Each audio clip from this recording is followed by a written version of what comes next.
Hey guys, tonight we slip into a place that honestly shouldn't exist, at least not according to common sense, physics, or anyone who has ever stepped in mud and instantly regretted their life choices. You're standing at the edge of a vast, shimmering lagoon, and the air is thick with salt, marsh, and that mysterious, ancient humidity smell that every historical city somehow bottles. You watch the sun sink behind distant sandbars, and the water ripples like a restless animal waiting to swallow everything.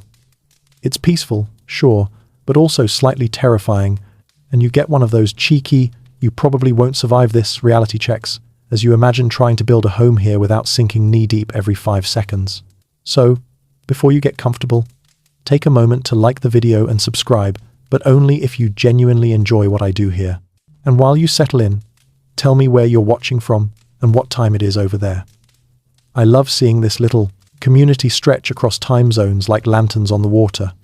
Now, dim the lights, maybe turn on a fan for that soft background hum, and let's ease into tonight's journey together.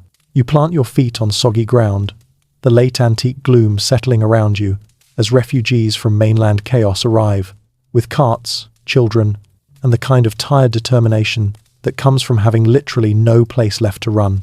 It's around the 5th or 6th century. Historians still argue whether the earliest settlements were already semi-permanent by then, and you watch these people scan the lagoon for anything remotely resembling solid earth. Spoiler, there isn't much.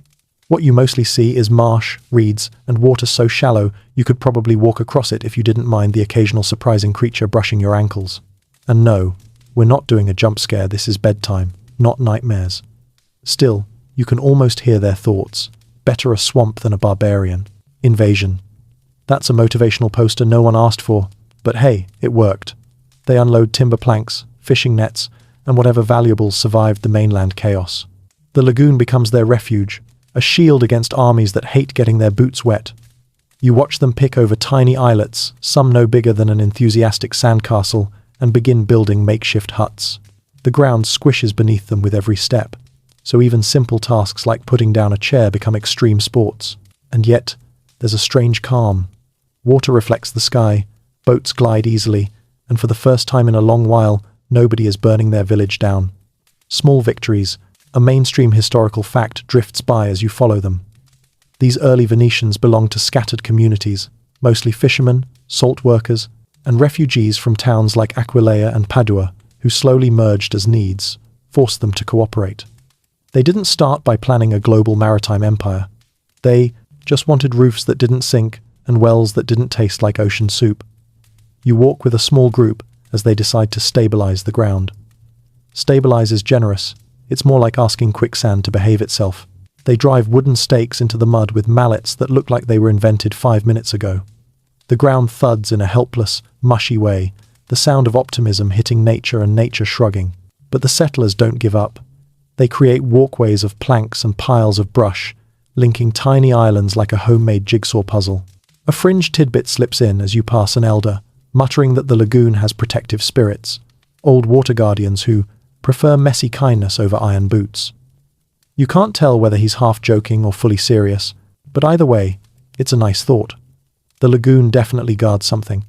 Mostly mosquitoes the size of light aircraft, but still. Night falls, and the stars glitter across the water like scattered coins.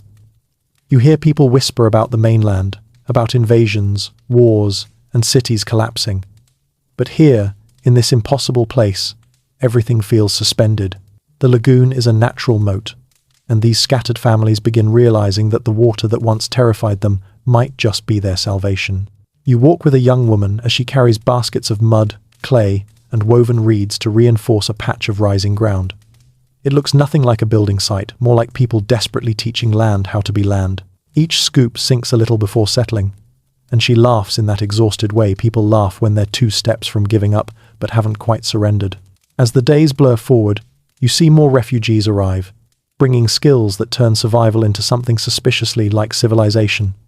A carpenter teaches others to shape planks for boats. A fisherman shows how to read tides like their gossip. A former merchant lays out crude trading, posts on wooden decks that wobble with every wave. They're building not upward, not outward, but stubbornly, right where everyone else would have said, yeah, no. And soon, the impossible happens. the ground starts behaving. You can walk without sinking. Huts become semi-permanent. Wooden walkways turn into networks. The lagoon villages slowly merge into something that almost feels intentional. You realize you're witnessing the first heartbeat of a city that will someday make Europe gasp. As you wander across reed-covered pathways, a scholar in a tattered cloak tells you softly, "Future historians will debate this moment. Some will say Venice began when the first refugees arrived. Others will insist it began when the first community voted, or when the first church stood above the tide. But between you and me, it begins the moment someone decides to stay." You glance around at the shimmering water, the fragile huts, the brave little fires in the wind, and yes, that is exactly how a legend starts. Not with triumph, not with brilliance, but with stubborn people telling the sea, "We're not leaving." And the sea, amused, maybe even impressed, lets them stay. You wake the next morning to the soft slosh of tide water nudging the edges of the settlement like a curious animal poking the camp. The sun rises hazily over the lagoon, turning every puddle into a pocket-sized mirror. You stretch, shake off the sleep, and follow the muffled thumping of mallets in the distance, because today, you're watching Venice get its hidden skeleton. A group of workers stands ankle-deep in muck, hauling long wooden piles straight, slender tree trunks stripped of their branches. You can almost smell the resin and sap still lingering in the fresh cuts. These aren't decorative beams, they're the bones on which the entire city will someday stand. It takes you a moment to process the scale. They're not driving a few dozen of these into the ground. They're driving millions. Literally millions. And each one is going down into a future that nobody at this moment can quite imagine. You watch as a pair of workers lift one of the piles upright. It teeters in the soft breeze, and someone cracks a joke about how it looks like it's trying to escape before the real labor begins. You'd laugh too, except it's early morning. You haven't had imaginary coffee yet, and the mud is currently negotiating a treaty with your boots. Still, the joke lands. The workers position the pile on a submerged spot, and with a rhythm that feels almost ceremonial, they begin pounding it downward. The thuds echo across the lagoon like a slow drum line. Each strike sends vibrations up your legs, and you feel the ground shiver, almost like it's reluctantly making room. You lean closer, watching the wood disappear inch by inch into the dark mud. This is the moment when Venice stops being a scattering of huts and starts becoming engineered survival. A mainstream, historical fact slides in naturally. The Venetians would drive these piles deep into layers of clay and compressed sand called coranto, which is firm enough to hold weight if you build correctly, and if you ignore every instinct that says, "Don't build cities on gelatin."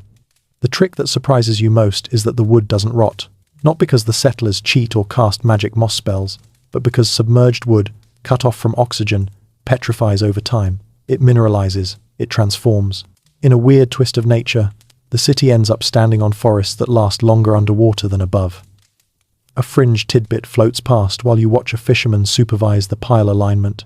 He tells you in a hushed voice that the straightest logs came from forests far away, sometimes from as far as present-day Slovenia or Croatia, but that locals believed a specific grove in the Euganian hills produced trees that never betrayed the city. People whispered that those trees bent toward the sea when cut, as if eager to serve Venice. It's probably superstition, but you keep an eye on the next batch of logs anyway, just in case one winks at you.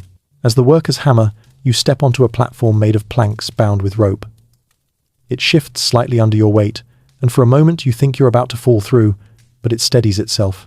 A woman stacking planks nearby gives you a sympathetic smile, the kind people give to tourists about to discover gravity's sense of humor. She explains how these temporary platforms allow the workers to reach deeper parts of the lagoon without sinking into sediment. You nod, pretending you totally knew that already. You keep walking, tracing the emerging pattern beneath your feet. Rows of wooden piles turn into grids. Grids turn into foundations. You start seeing the future. Stone buildings, towering facades, bustling markets, all held up by trees that never get to see sunlight again. It feels oddly poetic, almost noble. Even though right now, everyone is sweaty, muddy, and complaining about sore shoulders. A young boy, probably no older than 8, runs past balancing a small pile on his shoulder like he's auditioning for the world's most inconvenient circus act. "I'm helping," he announces proudly. You clap, because honestly, you need the comic relief. As the day goes on, you notice something clever. The Venetians don't place all the piles in neat lines. Some areas have dense clusters, others looser patterns. A carpenter explains that the lagoon floor varies, and the piles follow the quirks of the ground rather than a grand master plan. Historians still argue whether early Venice had any central engineering authority, or whether everything was improvised until it wasn't. You look around at the mix of neat rows and chaotic patches and think, probably both. By afternoon, the workers have switched to laying wooden planks, thick beams called brickole, across the tops of the tops. Piles, creating a flat surface.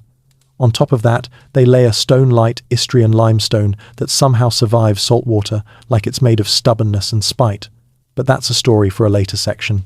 For now, you watch as the settlers create a stable base from what would otherwise be watery nothingness.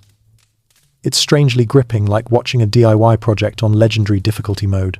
You might catch yourself thinking, this is going surprisingly well. The lagoon, sensing your optimism, sends a ripple across the site, soaking a few unlucky workers. One curses in a language older than the city itself. The work continues in this push and pull rhythm, humans pounding wood downward, water threatening everything. And yet, progress keeps happening. The lagoon doesn't give in, but it doesn't win either.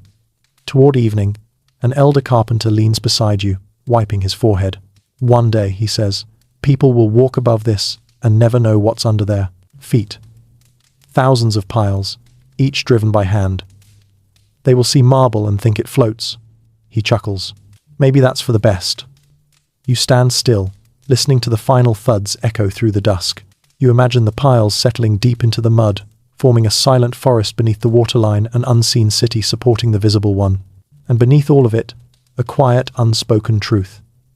Venice rises not from stone, not from grandeur, but from the stubborn hands of ordinary people who decided to turn a swamp into a miracle. You wake the next day, moving across a new patch of ground. Well, ground is generous, but it holds your weight, and that already feels like a miracle wrapped in a gamble. The settlers have finished driving forests of wooden piles beneath the mud, and now you get to see what they're going to place on top of that impossible foundation.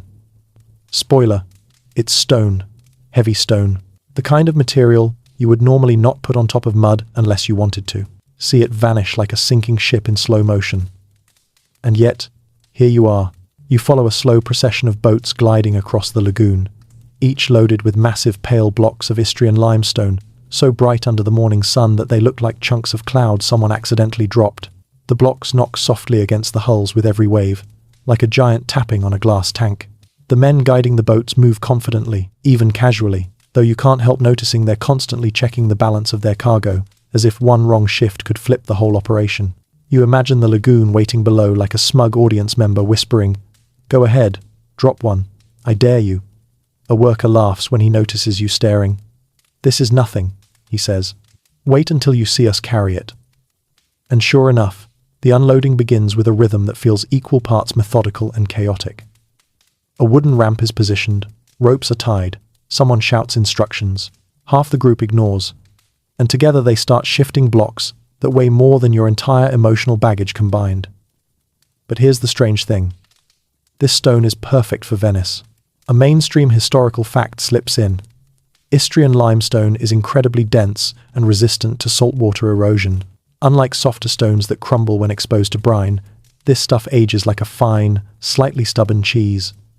It doesn't melt, pit, or dissolve.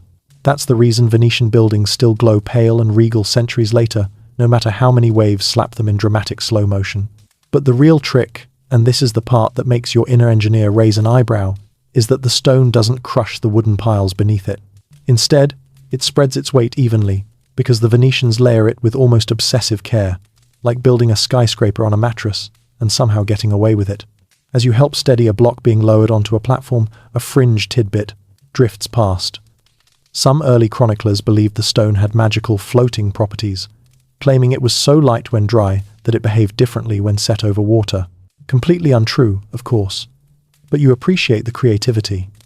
If you were hauling these back-breaking chunks all day, you might also invent a fairy tale to cope.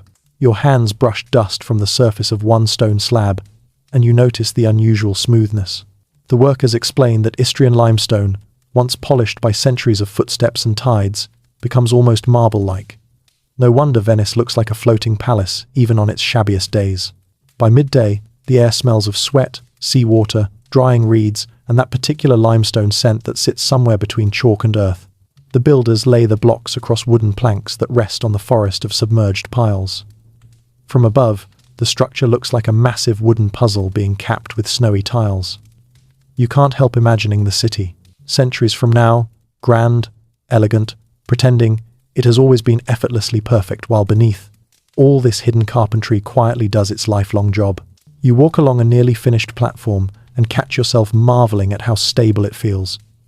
Sure, it has a soft bounce to it, like standing on the world's most sophisticated trampoline, but it feels safe, solid, like the ground has learned new manners. A group of older craftsmen sits nearby, discussing the city's future.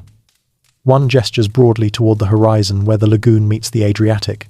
"This place will shine," he says, "a jewel on the water."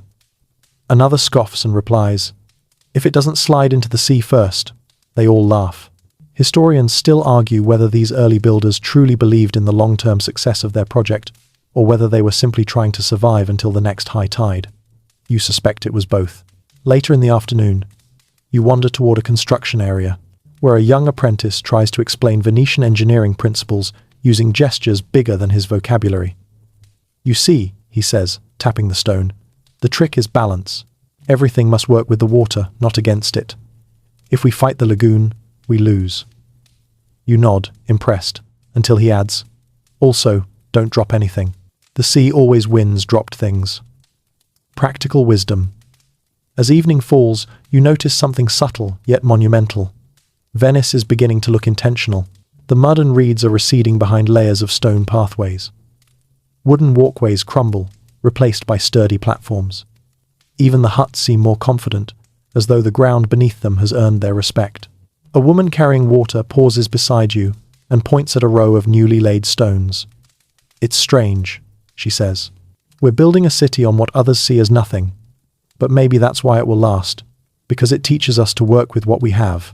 She smiles softly, as if the lagoon itself just whispered a blessing. You step back and watch the workers finishing for the day, hauling tools, rinsing hands in the tide, and laughing in that exhausted, relieved way that people laugh when they feel the day slipping into safety. The limestone glows faintly in the warm dusk light, the stones reflecting back a promise that even you can feel. It's not floating, it's not magic, but somehow, improbably, it works. And with each stone laid, Venice becomes a little less impossible and a little more inevitable. You wake to the quiet slap of oars and the murmuring of water slipping around wooden posts. And for a moment, you forget that you're not in a city built on land. You're in a place where streets don't begin as streets at all. They begin as water. You rub your eyes, stretch, and step out onto one of the new stone platforms, just as the first workers begin carving channels, future canals, into the soggy terrain. It's almost funny. Most cities fight water, but here, people are literally helping it find paths, guiding it like a stubborn pet that keeps wandering into the wrong room. You watch as groups of builders dig trenches that will become the narrow canals curling between islands. The mud oozes and burbles as they slice through it, but the workers seem unfazed.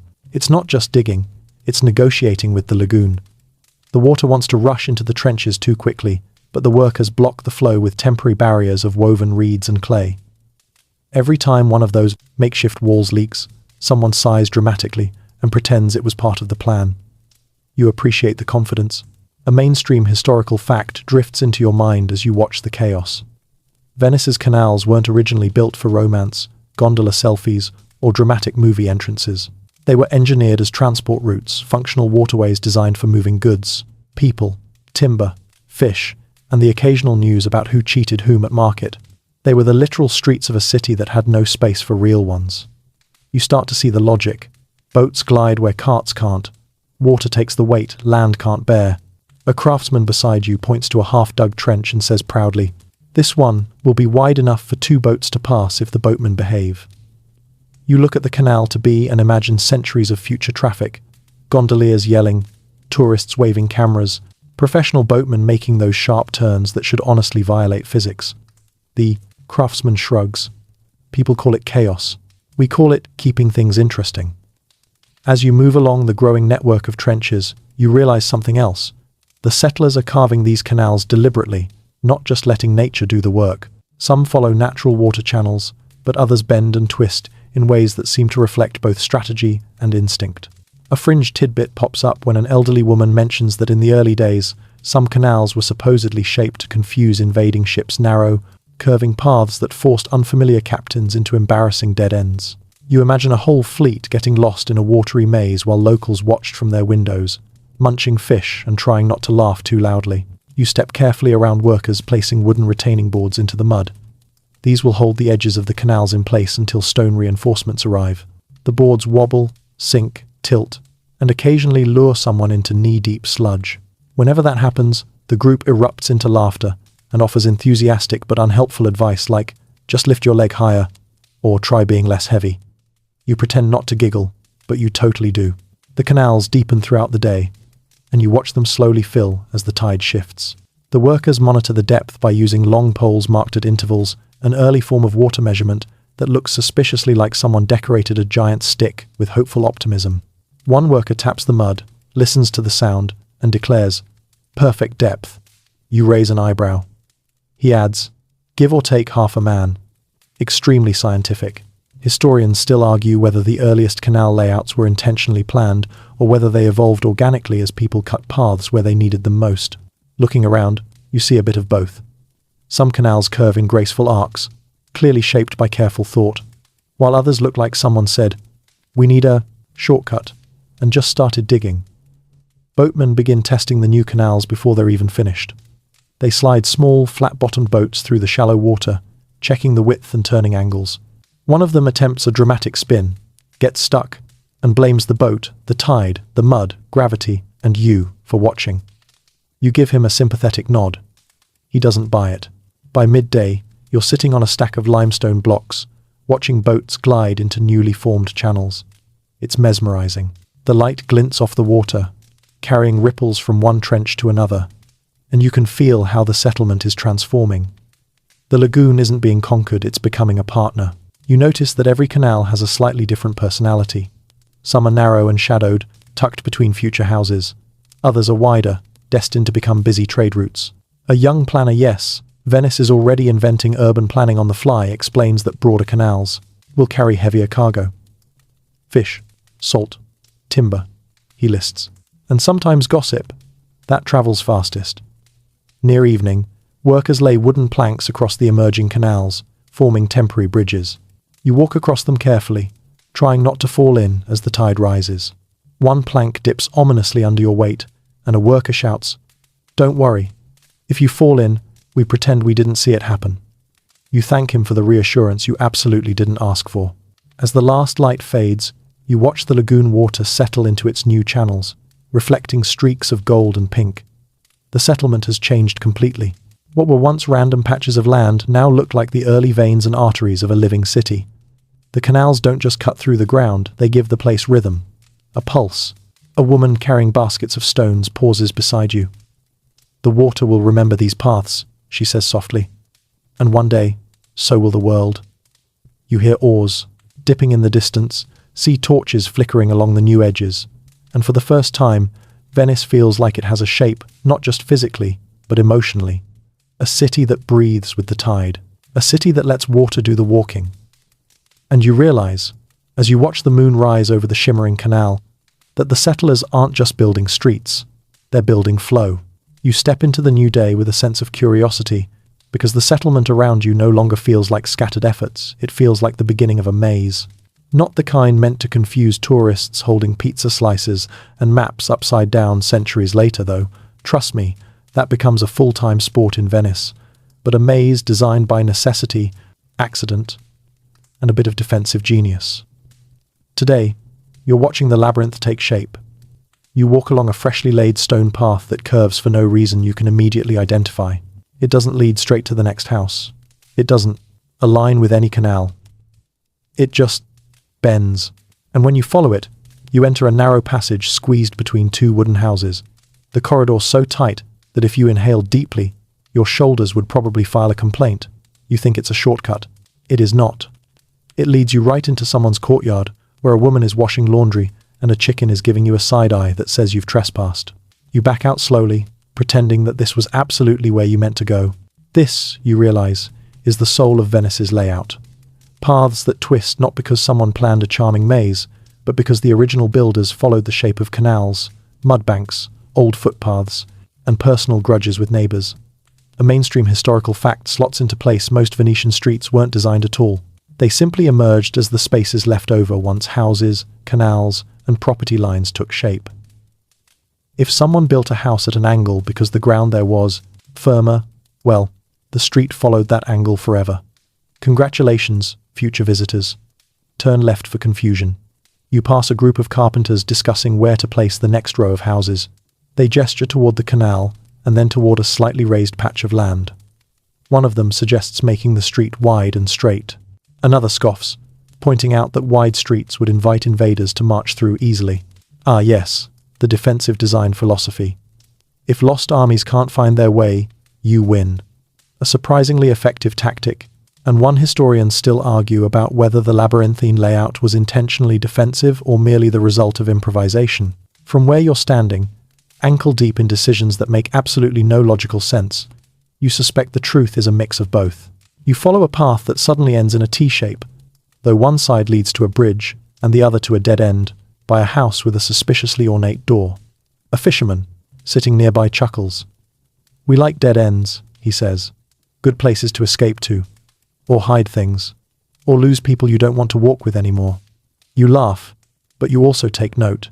The labyrinth isn't just physical, it's cultural. A fringe tidbit comes to mind.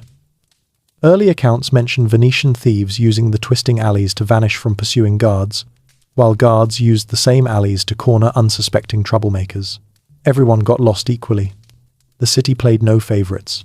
You walk deeper into what will become the sestiere, the 6 districts of Venice, though right now they look more like randomly assigned clusters of buildings playing musical chairs with the landscape. You cross a tiny bridge, barely 3 planks wide, and it leads you into another snaking alley where sunlight barely squeezes between overhanging roofs. A cat trots ahead of you like a tour guide who's seen too much and charges too little. It stops, looks back, and meows as if saying, "Keep up, human, this is my shortcut." As you follow the cat, the pathway widens suddenly into an open campo, a small square that feels like a breath of fresh air after the tight corridors. Children run across it. Fishermen mend nets, and a pair of workers haul barrels toward a workshop. It's lively, human, warm, and you realize campos will become essential pockets of sanity in the future. Venice maze little islands of space where people can step out of the narrow winding alleys and remember that the sky exists. You approach a group of elders sitting on overturned barrels, watching the construction unfold. One of them tells you that the emerging layout reflects centuries of layered decision-making. Every family builds where they can, he says. Then someone builds beside them. Then someone builds across from them. And before you know it, he sweeps his hand out dramatically. A labyrinth. The others nod like this is an ancient wisdom passed down from mud to first stone. By now you've learned that the Venetians rely on bridges the way other cities rely on roads. Wooden bridges connect islands that are practically kissing distance apart, while sturdier stone ones mark busier routes. You cross one of these wooden bridges, feeling it sway and bounce slightly with every step. Below, a boatman steers his vessel through a canal so narrow he has to angle his oar like a broom in a hallway. He grins up at you. "Streets for you," he says, "and water for me. If we switch, we both drown." Fair enough. As the afternoon sun warms the clustered rooftops, you look down the length of a new alley. A long, straight one for once, and almost cheer. But before you can celebrate, a group of builders arrives and immediately starts constructing a house that bends the path again. The straight portion lasts maybe 6 human breaths. You sigh dramatically, and the workers glance over with amused shrugs. One calls out, "If you want straight lines, go live on a mountain." They're not wrong. Shadows stretch across the buildings, and you wander to the edge of a canal where the labyrinth spills out into the open water. From above, the layout must look like a tangle of veins and capillaries feeding the growing organs of the city. Water reflects the twisting alleys so perfectly that it's hard to tell where the labyrinth ends and its reflection begins. A woman carrying baskets pauses beside you and says, "You'll get used to the turns. Venice teaches you to feel your way." She smiles gently, and once you know it, you never forget it. The labyrinth isn't meant to be solved, it's meant to be lived, and as the breeze carries the scent of brine and wood smoke, you realize that every twist and turn, every dead end, Every unexpected courtyard adds to the heartbeat of a city, turning itself into a masterpiece of organized chaos. And you're already part of it. One more wanderer, learning to read the paths that are teaching themselves how to exist. You wake to the rhythmic creak of wooden gears, turning somewhere behind the houses, the kind of low, steady sound that makes you imagine giant creatures stretching after sleep. But no, what you're hearing are machines. Not sleek engines or polished mechanisms with gleaming brass, but early, raw, ingenious contraptions that keep this watery settlement alive. Today, you're stepping into the world of Venice's floating power machines. The air is thick with the smell of wet timber as you follow a group of workers toward the edge of a canal where a strange wooden structure rises from the water. It looks like someone took a watermill, a fishing hut, and a stubborn imagination, then mashed them together. A massive paddle wheel turns slowly, powered not by a rushing river because Venice doesn't do rivers but by the tides themselves. Twice a day, the water flows in and out with enough force to nudge this wheel into action. A mainstream historical fact fits right in. Venice actually used tide-driven mills for centuries, relying on the predictable ebb and flow of the lagoon. The city had floating mills anchored near canals, their wheels dipping into tidal currents. It's a brilliant workaround in a place with no rivers to grind grain. You watch as the wheel turns with each gentle surge, powering grinding stones above that rumble like a sleepy giant chewing breakfast. A mill worker waves you over, lifting a hatch to show you the inner gears. They look like an early attempt at modern engineering, rough wooden teeth biting into wooden wheels, each piece whittled by hand. When the tide pushes the wheel, the entire contraption shivers with excitement. You touch one of the beams and feel the rhythm of water translated into work. Not bad for a city without land, the worker says proudly. You nod, impressed. Venice might not have mountains or rivers, but it has tides that behave with clockwork precision. And the Venetians are shameless, experts at turning nature's inconveniences into practical solutions. You walk further along the canal and find another machine, this one, a pump built with ropes, counterweights, and a system of turning handles. Several workers haul on the ropes, lifting buckets of murky water from the foundations of nearby buildings. The canal water seeps into everything here, trying to claim any low space as its own. Pumping becomes a daily ritual, a surprisingly meditative one.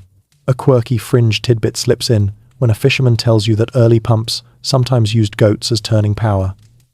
Yes, actual goats, walking in circles, pushing a wooden wheel. He swears he saw one once, though he also claims he once met a singing eel, so you take the story with both a grain and a bucket of salt. Still, the idea of a goat-powered water pump is too delightful to dismiss entirely. The workers here don't just pump water, they shape its path. You watch as a team uses long poles to clear sediment from the bottom of a canal. They refer to it as combing the lagoon, which sounds strangely soothing until you see the mud splashing everywhere. The process, called scooping, is needed constantly to keep canals deep enough for boats.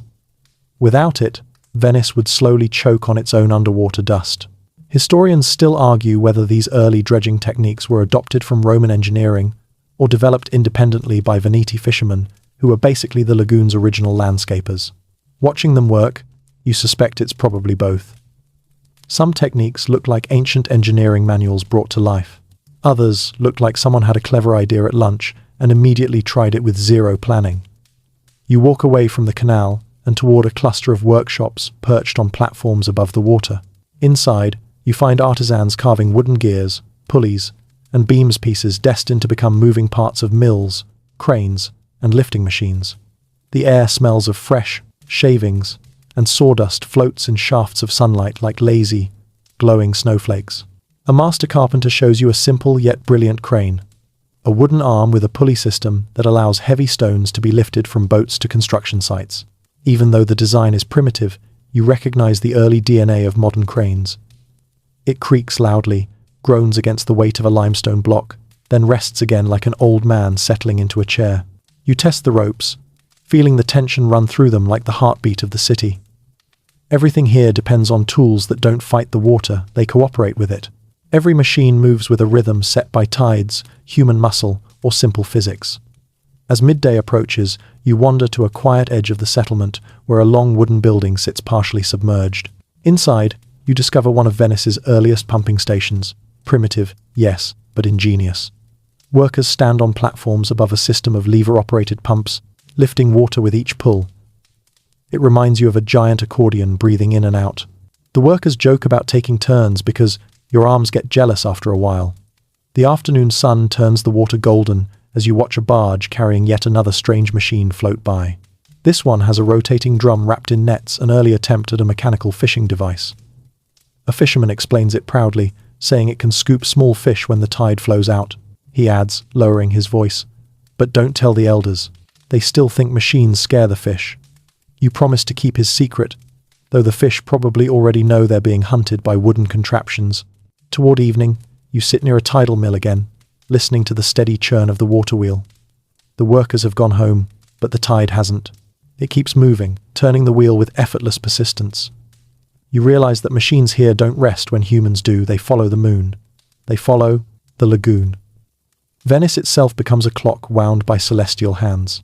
A woman walking home with her baskets pauses beside you and says, "We use what the water gives. Not more, not less." She looks at the wheel thoughtfully. "It's better that way. If we force it, the lagoon punishes us." You listen to the mill creaking in the night breeze, the gears murmuring softly like the city whispering to itself in sleep. You feel the pulse of tidal water nudging the wheel, and it dawns on you that these early machines aren't just tools, they're partners, companions, quietly working alongside humans to keep Venice alive. You stand, the wooden platform shifting gently under your feet, and breathe in the stillness.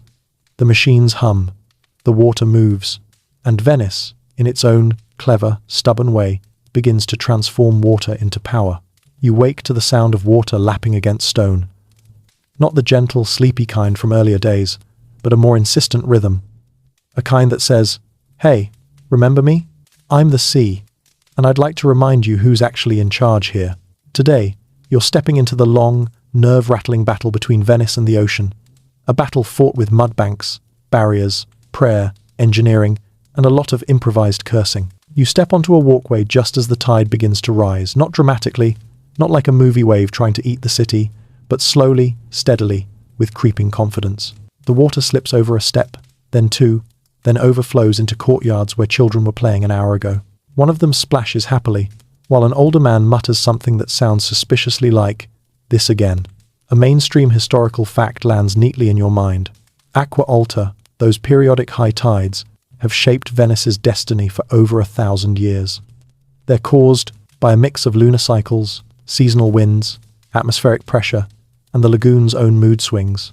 Long before climate change got involved, Venetians were already playing a lifelong game of floor is lava. Except the lava is cold, salty, and constantly trying to ruin your shoes. You follow a group of workers as they move toward the low edges of the settlement, where wooden planks and temporary barriers are stacked like oversized puzzle pieces. These are early flood defenses, the ancestors of modern systems. Workers drag them into place with practiced motions, sliding planks into carved grooves between posts. It's like watching carpenters build a dam out of stubbornness. One worker slaps a plank and says, "This'll hold." You, being a rational observer of physics, raise an eyebrow. He shrugs. "Well, it'll hold enough." Which is really the Venice motto, if we're being honest. Your foot sloshes in a puddle forming behind you. You jump, then casually pretend you planned it, because looking startled in front of seasoned Venetians is embarrassing. A woman next to you grins. "The sea enjoys surprising newcomers," she says. "Consider it a greeting, comforting." As the water rises, you watch it hit the new defenses which creak, bulge a little, but don't break. That's the thing about Venice. Nothing is perfect, but everything tries its absolute best, often succeeding through sheer stubborn attitude rather than structural logic. A fringe tidbit flows into the story when an elder swears that early Venetians believed the lagoon had moods. Some said it rose in anger when people neglected rituals. Others claimed the water favored certain families, so if your house flooded more often, well, maybe the lagoon didn't like you. You're not saying that's true, but the lagoon does feel personal sometimes. By midday, the wind picks up. A strong sirocco, warm and forceful, pushes water deeper into the lagoon. The rising tide accelerates, and the workers switch tactics. They climb into boats and drop bundles of brushwood, fascines into strategic points, trying to reinforce underwater banks that keep the sea at bay.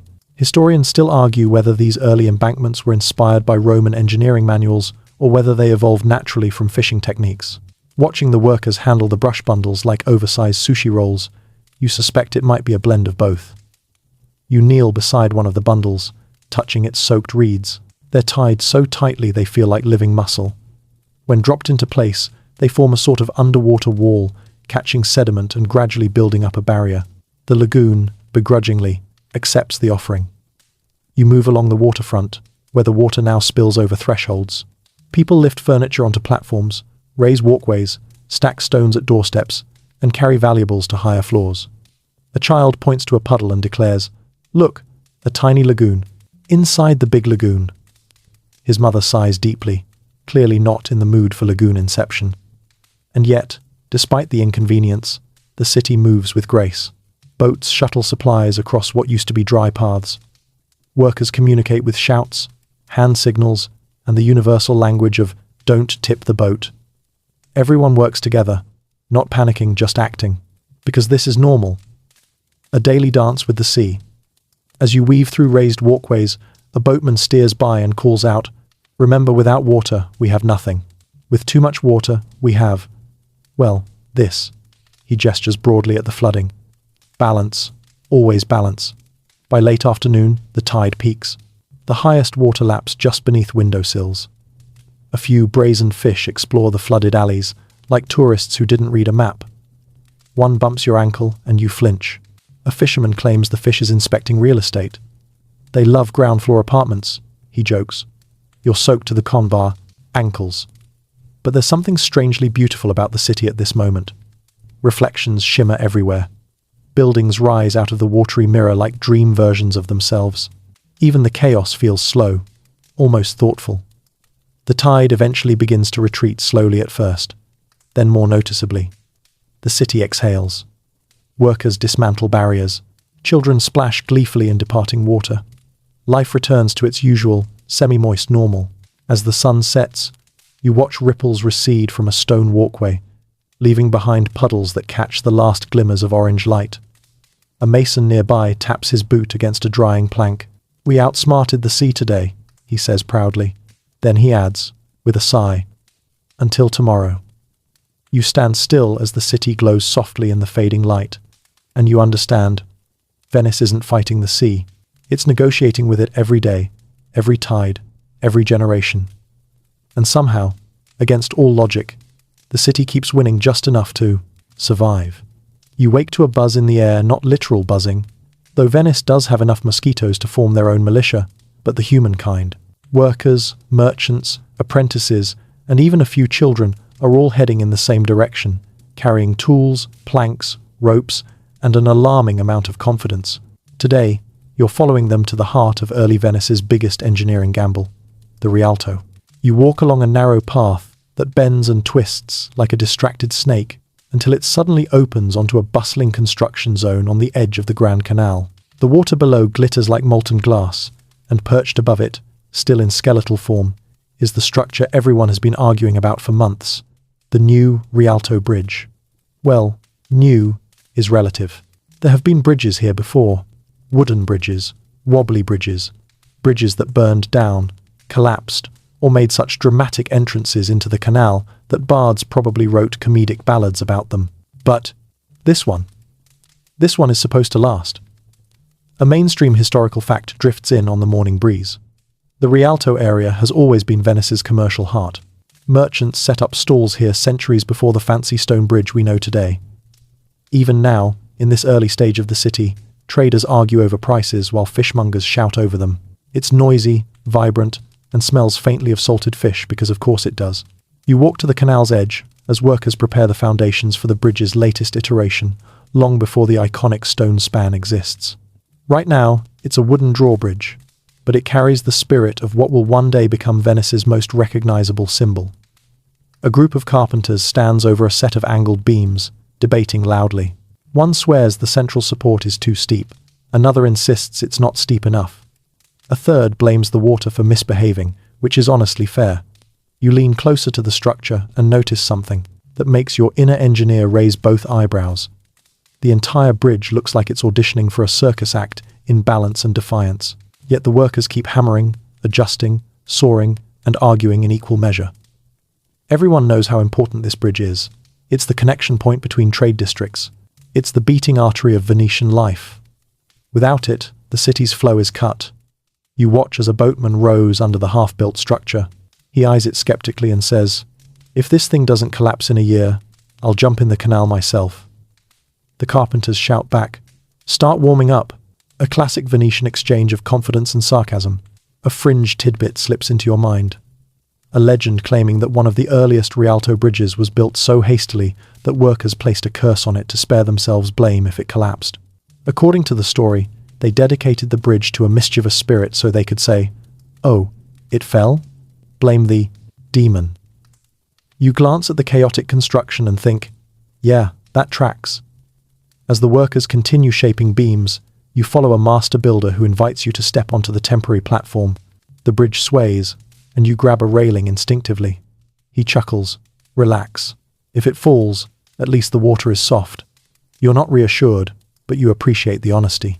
He explains how the angled supports distribute weight into the piles below, creating a system that can handle the constant foot traffic of merchants hauling goods. You imagine hundreds of people crossing daily fish, spices, fabrics, crates of Venetian gossip. The bridge might look fragile now, but even in this early wooden form, it's engineered carefully. Historians still argue whether the original designs were inspired by Byzantine engineering or whether Venetians simply learned by trial and many errors. Standing here, you see evidence of both. Bold innovation mixed with, "Well, let's hope this dough time works." As midday heat settles over the site, you retreat to the shade of a nearby stall where a merchant is selling fruit. He gestures dramatically toward the bridge. "If this holds, our trade triples. If it collapses, we swim." Either way, business continues. You take a bite of fruit as he shrugs, completely unbothered by the city's ongoing flirtation with structural failure. With the tide shifting, workers rush to adjust the floating platforms supporting the bridge's underside. Ropes tighten, beams creak. A crane, one of the early wooden ones you saw in the shipyards, lifts a heavy crossbeam, its gears clicking like arthritic knuckles. The entire structure vibrates as the beam descends into place. The master builder looks upward, studies the alignment, then nods. "It shouldn't stand," he murmurs, "but it will." Venice has a habit of defying logic, after all. You watch him walk across the temporary planks with the casual stride of someone who trusts the physics of this mad city. You follow, heart pounding, but the bridge holds. It flexes gently beneath you, like a living thing learning how to breathe. Below, boats move in steady streams. Fishmongers unload crates. Traders argue prices. A group of children dares one another to run across the swaying platform. Life happens under and over the structure at once. Venice doesn't pause for engineering. It weaves itself around it. As the sun dips toward the horizon, the workers finish for the day, leaving behind a skeletal but promising form, a bridge that hints at the glory it will eventually achieve. You lean against the railing, staring across the canal as the water reflects shades of orange and gold. A woman beside you sighs softly. Rialto means high shore. But here, she gestures to the hulking wooden shape, it also means connection, trade, community. Without it, Venice is just islands pretending to be a city. And in that moment, you understand, the Rialto isn't just a bridge. It's the spine of a floating civilization. Fragile, bold, and wildly improbable. But then again, so is everything in Venice. You wake to a low, metallic hum, not the clang of modern machinery, but the heartbeat of hammers, chisels, and saws echoing across water. The sound draws you like a magnet toward a massive walled enclosure rising out of the lagoon, its outline sharp and imposing even in the soft morning haze. Today, you're stepping into the legendary Arsenale, the shipyard that will one day make Venice the envy, terror, and logistical nightmare of empires. You follow a stream of workers through the gate, each carrying tools slung across their backs. The moment you step inside, the world transforms. It's loud, buzzing with urgency, muscle, and wood-scented air. Everywhere you look, something is being built. Hulls, masts, oars, rope coils, and contraptions whose purpose you can only guess at. It's like witnessing the medieval version of a modern factory, except This one floats. A mainstream historical fact clicks into place. The arsenal, which began taking shape in the 1100s, became the largest industrial complex in Europe for centuries. Long before assembly lines were a twinkle in anyone's eye, Venetian shipbuilders had perfected mass production. Galleys rolled out of here at speeds that modern engineers still find shocking. Some accounts claim a fully built warship could be completed in a single day when the entire machine roared at full power. But today, you're here much earlier, before its golden age expansion, watching the prototypes of this industrial miracle come to life. The workers haul a nearly finished hull into place with synchronized chants. The wood creaks, ropes strain, pulleys spin. The hull swings, gliding across the water in a way that feels half controlled, half miraculous. A foreman yells something that sounds like, "Stop before you crush that one." You step back instinctively. The air is full of tension and teamwork, the kind that turns raw materials into instruments of power. A craftsman leads you toward a long, shed-like structure filled with workbenches. Here, artisans carve identical wooden components, planks cut to standard lengths, pegs shaped to precise sizes, oars sanded to uniform weight. You run your fingers along a pre-cut plank, realizing it's part of a system.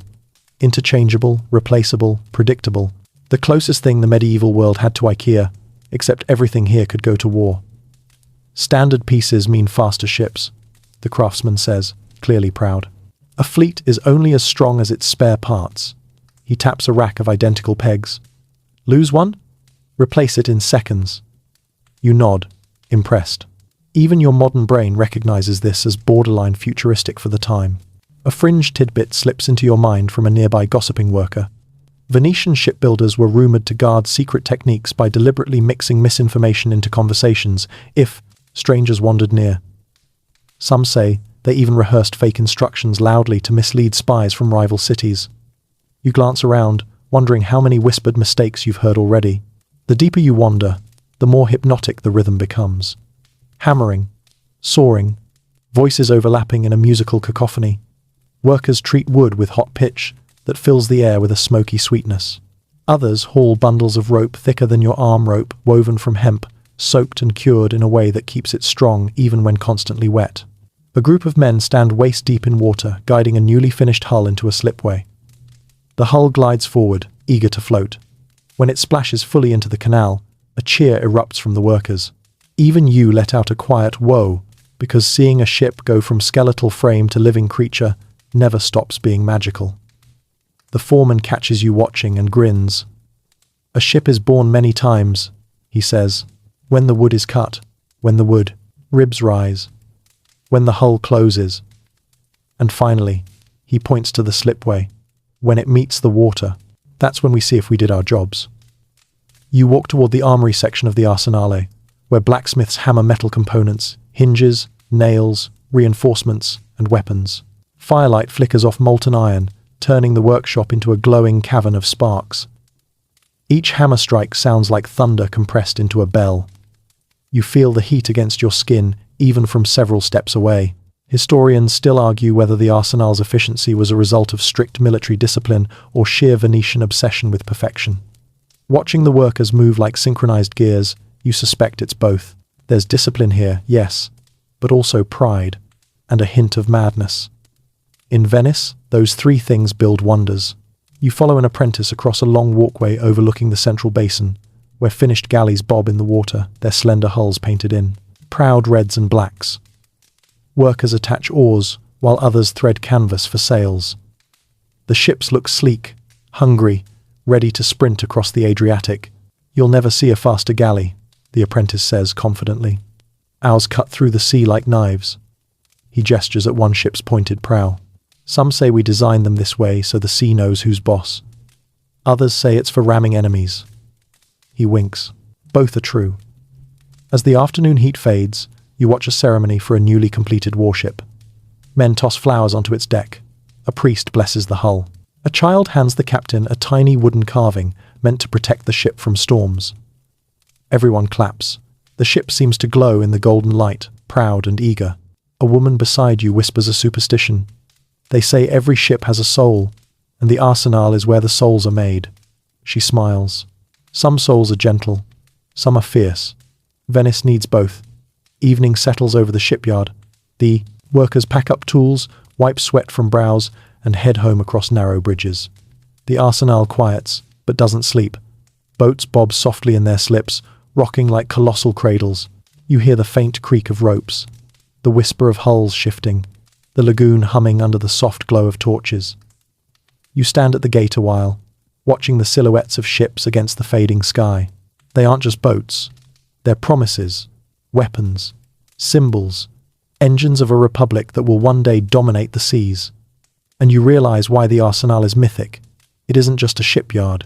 It's the beating industrial heart of a floating empire.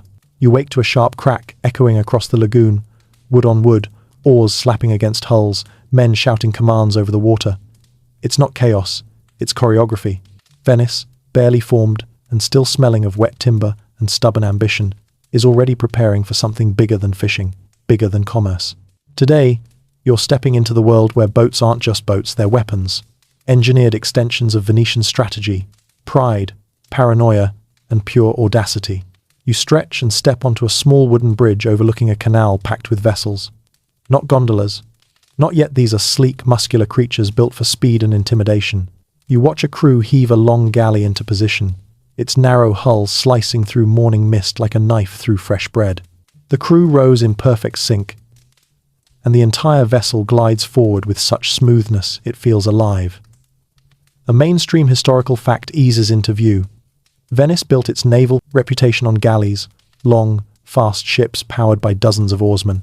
While other cities relied heavily on bulky merchant ships, Venice mastered vessels that could sprint, pivot, and retreat, all in shallow waters where larger ships would flounder. This mix of speed and maneuverability made Venice unbelievably dangerous on the open sea. A commander stands at the prow of one of these galleys, barking instructions. His voice carries across the canal with theatrical drama, because let's be honest, Venetian commanders always sounded like they were auditioning for roles in operas that hadn't been invented yet. He signals a maneuver, and suddenly the boat whips sideways with a coordinated pull of oars so sharp you flinch, convinced they're about to capsize. They don't. They make it look easy, almost cocky. You walk along the waterfront, stopping beside a team loading bundles of arrows, javelins, and curious-looking metal spheres into a cargo hatch. One soldier taps the spheres and says, "These are for scaring people." You ask what they do. He grins. Nothing special. But when enemies see metal balls being loaded, they panic and assume the worst. Fear is a weapon too. Good to know Venice invented psychological warfare before brunch. Nearby, a group of armorers demonstrate how shields are mounted along the sides of the galleys to protect rowers during battles. The shields fit into slots like puzzle pieces, forming a continuous barrier. From afar, the ship becomes a floating wall bristling with edges. Up close, you realize the shields also double as bright, decorative displays meant to intimidate. Venetians don't just fight enemies, they traumatize them aesthetically. A theoretical debate reaches your ears from two elderly veterans arguing on a dock. One claims Venice learned these techniques from Byzantine naval strategies. The other swears Venice invented everything independently, and the Byzantines just got jealous. Historians still argue whether the Venetian fleet evolved from Eastern influence or pure local ingenuity. Listening to these two men nearly start a fistfight, you suspect the truth is both, with extra spice. As you approach a training platform, you notice a half-dozen sailors practicing with a strange, double-ended hook called a gancio. The instructor demonstrates how it's used to snag enemy ships, pull them close, climb aboard, or shove them away. The sailors mimic the moves hook, pull, pivot, and each motion sends ripples through the water. The hooks clank like metallic exclamation points. You watch as one sailor misses his target, loses balance, and falls into the canal. His comrades cheer. Someone throws him a rope. Someone else shouts, "You fend off enemies better when you stay in the boat." The man emerges laughing, dripping like a disgruntled sea otter. You decide this counts as your obligatory humor for the hour. Your attention shifts to a vessel sporting an unusual metal-tipped prow, shaped like a wedge. A shipwright explains that this ram is designed to strike wooden hulls below the waterline. You imagine two vessels colliding, the ram splintering enemy planks like toothpicks. Shipwrights speak of it casually, like discussing recipes. "A good ram saves you arrows, saves you time, saves you laundry," one says, tapping the metal tip proudly. A fringe tidbit drifts into the wind. Some sailors whisper that certain rams were blessed with rituals involving salt, wine, and whispered charms to ensure they bite true during battle. You picture a group of hardened rowers performing delicate blessings over a metal wedge. Strangely touching. As afternoon light brightens the lagoon, a group of younger sailors begin practicing Greek fire drills simulated, of course, because Venice doesn't dabble much in actual fire on water unless it wants to reenact tragedies. They rehearse defensive formations, shield alignments, and water bucket relays that look more like messy dance routines. One man misjudges his footing and tips half a bucket over his own head. The commander shakes his head. You're supposed to put out enemy fires, not exercise your shampoo skills. You stroll toward the open basin, where a fleet of training vessels is preparing to run maneuvers. You board a small escort boat and drift alongside them. The galleys accelerate in bursts, oars churning the water like synchronized heartbeat ripples. Captains shout, boats converge, break apart, reform, twist, retreat. It's choreography disguised as combat. One boat performs a rapid maneuver called a Venetian wheel, a tight turning circle that allows the ship to pivot almost in place. Your escort driver whistles. That move wins wars, he says proudly. You believe him. Even as an observer, watching these precision movements is a heady mix of awe and fear. As evening tones the sky gold, the fleet returns to dock. Sailors tie off ropes with elegant motions, almost ritualistic. Some jump into the water to cool off. Others sit on the edge of the pier, feet dangling, laughing about mistakes made and triumphs claimed. A seasoned commander walks past you and stops. His armor reflects the sunset as he says, "A Venetian ship is not just a boat, it's a warning. When our oars touch the sea, the world listens." You stand there in the fading light, watching the silhouettes of galleys bob against the glowing water. In their sharp lines, their disciplined crews, their calculated grace, you see the beginnings of a naval empire, one built not on brute force, but on engineering, cunning, speed, and a deep understanding of water itself. These aren't just vessels, they're the teeth of a city built to bite. You wake to a whisper. Not a person, Venice itself, a kind of soft, echoing hush drifting through narrow alleys and bouncing off stone walls, like the city is trying to tell you something without anyone else hearing. The early morning fog hugs the canals so tightly that everything feels muffled, secretive. And it's perfect, because today you're slipping into the hidden veins of Venice, the secret tunnels, the shadow corridors, the architectural tricks designed to protect the Republic long before it had the money or muscles to intimidate anyone. You follow a hooded figure into a passage so narrow you can touch both walls by extending your arms just slightly. The stones are cool under your fingertips, and the air smells like damp limestone and old stories. The figure motions for you to be quiet, even though you haven't said a word yet. Welcome to Venetian secrecy. Quiet is mandatory. Mystery is free. A mainstream historical fact surfaces as your feet echo softly. Venice truly built secret passages into certain governmental and noble buildings. Some were meant for pragmatic movement, like transferring sensitive documents or suspects discreetly, while others were more, let's say, strategically paranoid. Venice never trusted anyone fully, not even itself. Your guide stops at a hatch in the stone floor. He lifts it, revealing a dark, thigh-deep water channel beneath. It runs under the building, invisible from above. A tiny boat is moored there, just big enough for 2 or 3 people. For urgent messages, he whispers, especially when messages must not be seen carrying themselves. You nod. The math tracks. You climb down carefully and step into the boat. The water is soundless, as if it's holding its breath. The guide pushes off, and the narrow craft slips beneath the building like you're entering the city's bloodstream. The canal is barely more than a shadowed tunnel, and the ceiling hangs so low you duck automatically. One wrong move, and you'd knock yourself unconscious, which, ironically, is something Venice might have done on purpose. Nothing in these tunnels encourages intruders. You drift forward as the guide explains the purpose of these hidden routes. Officials used them to travel between government buildings without crossing public squares. Couriers carried diplomatic secrets, coded messages, and sometimes even small chests of coins to fund quiet negotiations. And then, he adds more softly, there were times prisoners traveled through here too, but only in one direction. That part sends a chill down your spine. But before you can brood, the tunnel opens into a hidden courtyard, an inner chamber completely sealed from the outside world. A small bridge arcs above it, meant for guards to patrol without being seen by anyone below.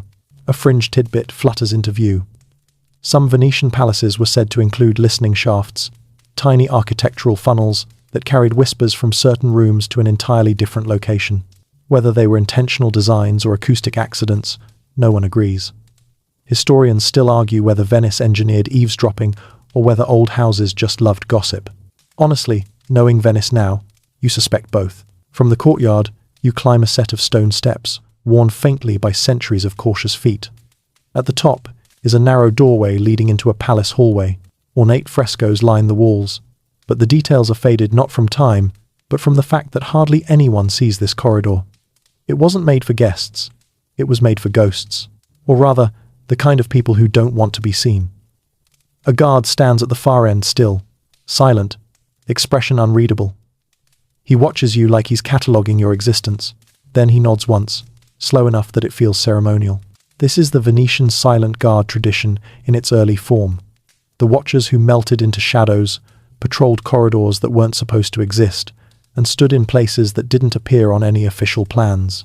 The guide leads you into a long room above the main floor.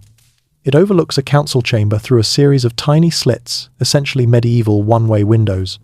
You peer through them and see officials debating below, completely unaware of your presence. Their voices drift up like heated murmurs. These are for security, the guide whispers, and for accountability. Sometimes truths must be heard from behind a wall. You realize Venice was ahead of its time not just in engineering but in political architecture. The city designed oversight into its buildings, a nervous system of hidden observation. Checks and balances built from oak beams and limestone. You leave the observation room and enter a staircase so crooked and narrow it feels like it's trying to decide whether to let you pass. The guide tells you that some staircases were intentionally asymmetrical, forcing unfamiliar intruders to lose balance while locals knew every dip and rise by heart. You test it, and sure enough, your foot almost misjudges one slightly shorter step. Venice, the city that weaponizes architecture. When you reach the next level, the guide opens a door carved so precisely into the first wall that when the door closes again, it looks like just another slab of stone. Behind it lies a cramped storage room filled with crates whose labels have faded into poetic ambiguity. The guide taps one gently. Documents, he says. Records, truths to be protected. Then he smiles faintly. And sometimes, truths to be buried. You raise an eyebrow. He shrugs. Cities run on decisions. Venice runs on decisions nobody admits. You make your way to the attic, ducking under beams and stepping over coils of rope and old tools. A window slit reveals the canal outside. Gondolas, still primitive compared to their future elegance, glide like shadows. A silent guard stands posted at the attic's edge, watching the movement on the water with predatory calm. The placement isn't random. From this height, the guard can signal other posts throughout the district. The city's early warning system isn't bells or towers, it's eyes. As evening approaches, you follow your guide back through the labyrinth of hidden spaces, through tunnels, through guard corridors, across narrow bridges that hang above nothing but black water and whispered footsteps. Finally, the guide stops at a threshold leading back into a public alley. He says quietly, "Remember this. Venice is a mirror. What you see is only half of what exists." You step into the alley. The city is bright again, voices, footsteps, laughter, the smell of cooking fish. But you now know that beneath every joyful sound is a passageway. Behind every wall, a watcher. Beneath every stone, a secret. And Venice, for all its beauty, is held together as much by silence as by stone. You wake on a balcony overlooking the canal, stretching as sunlight glances off the water like molten gold. But it isn't the light that captures your attention, it's the buildings themselves. Today, you're stepping into the strange architectural magic of Venetian palaces, those impossible structures that perch lightly on foundations that should never hold them. Palazzi that look grand and heavy but are secretly hollow, deceptive, masters of weight tricks and engineering sleight of hand. Welcome to the homes built on air. You walk down a narrow alley that spills into a campo, where the morning bustle begins. Vendors set up under awnings, gondoliers prepare their boats, but your gaze locks onto a Gothic facade across the square arched windows, delicate tracery, stone as pale as moonlight. It rises like a dream above the canal, elegant and serene. And yet, the longer you stare, the more one question gnaws at you. How does that not sink? It's a structure begging gravity to take it, but Venice has ways of fooling gravity.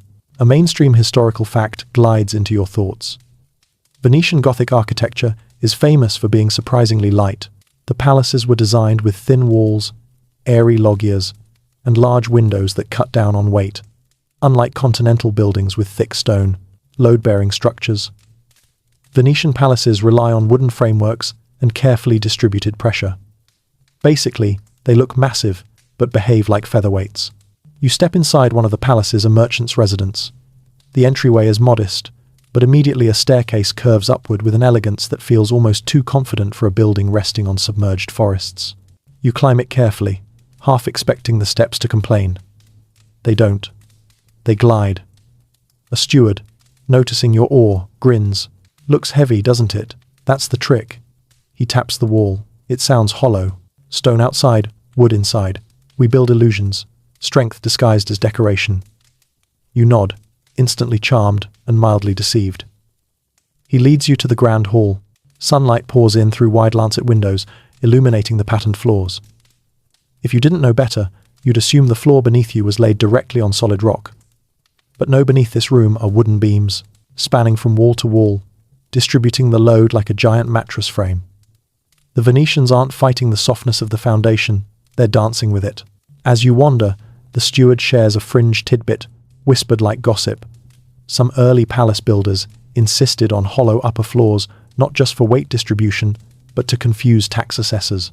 Fewer solid rooms meant fewer taxable square meters.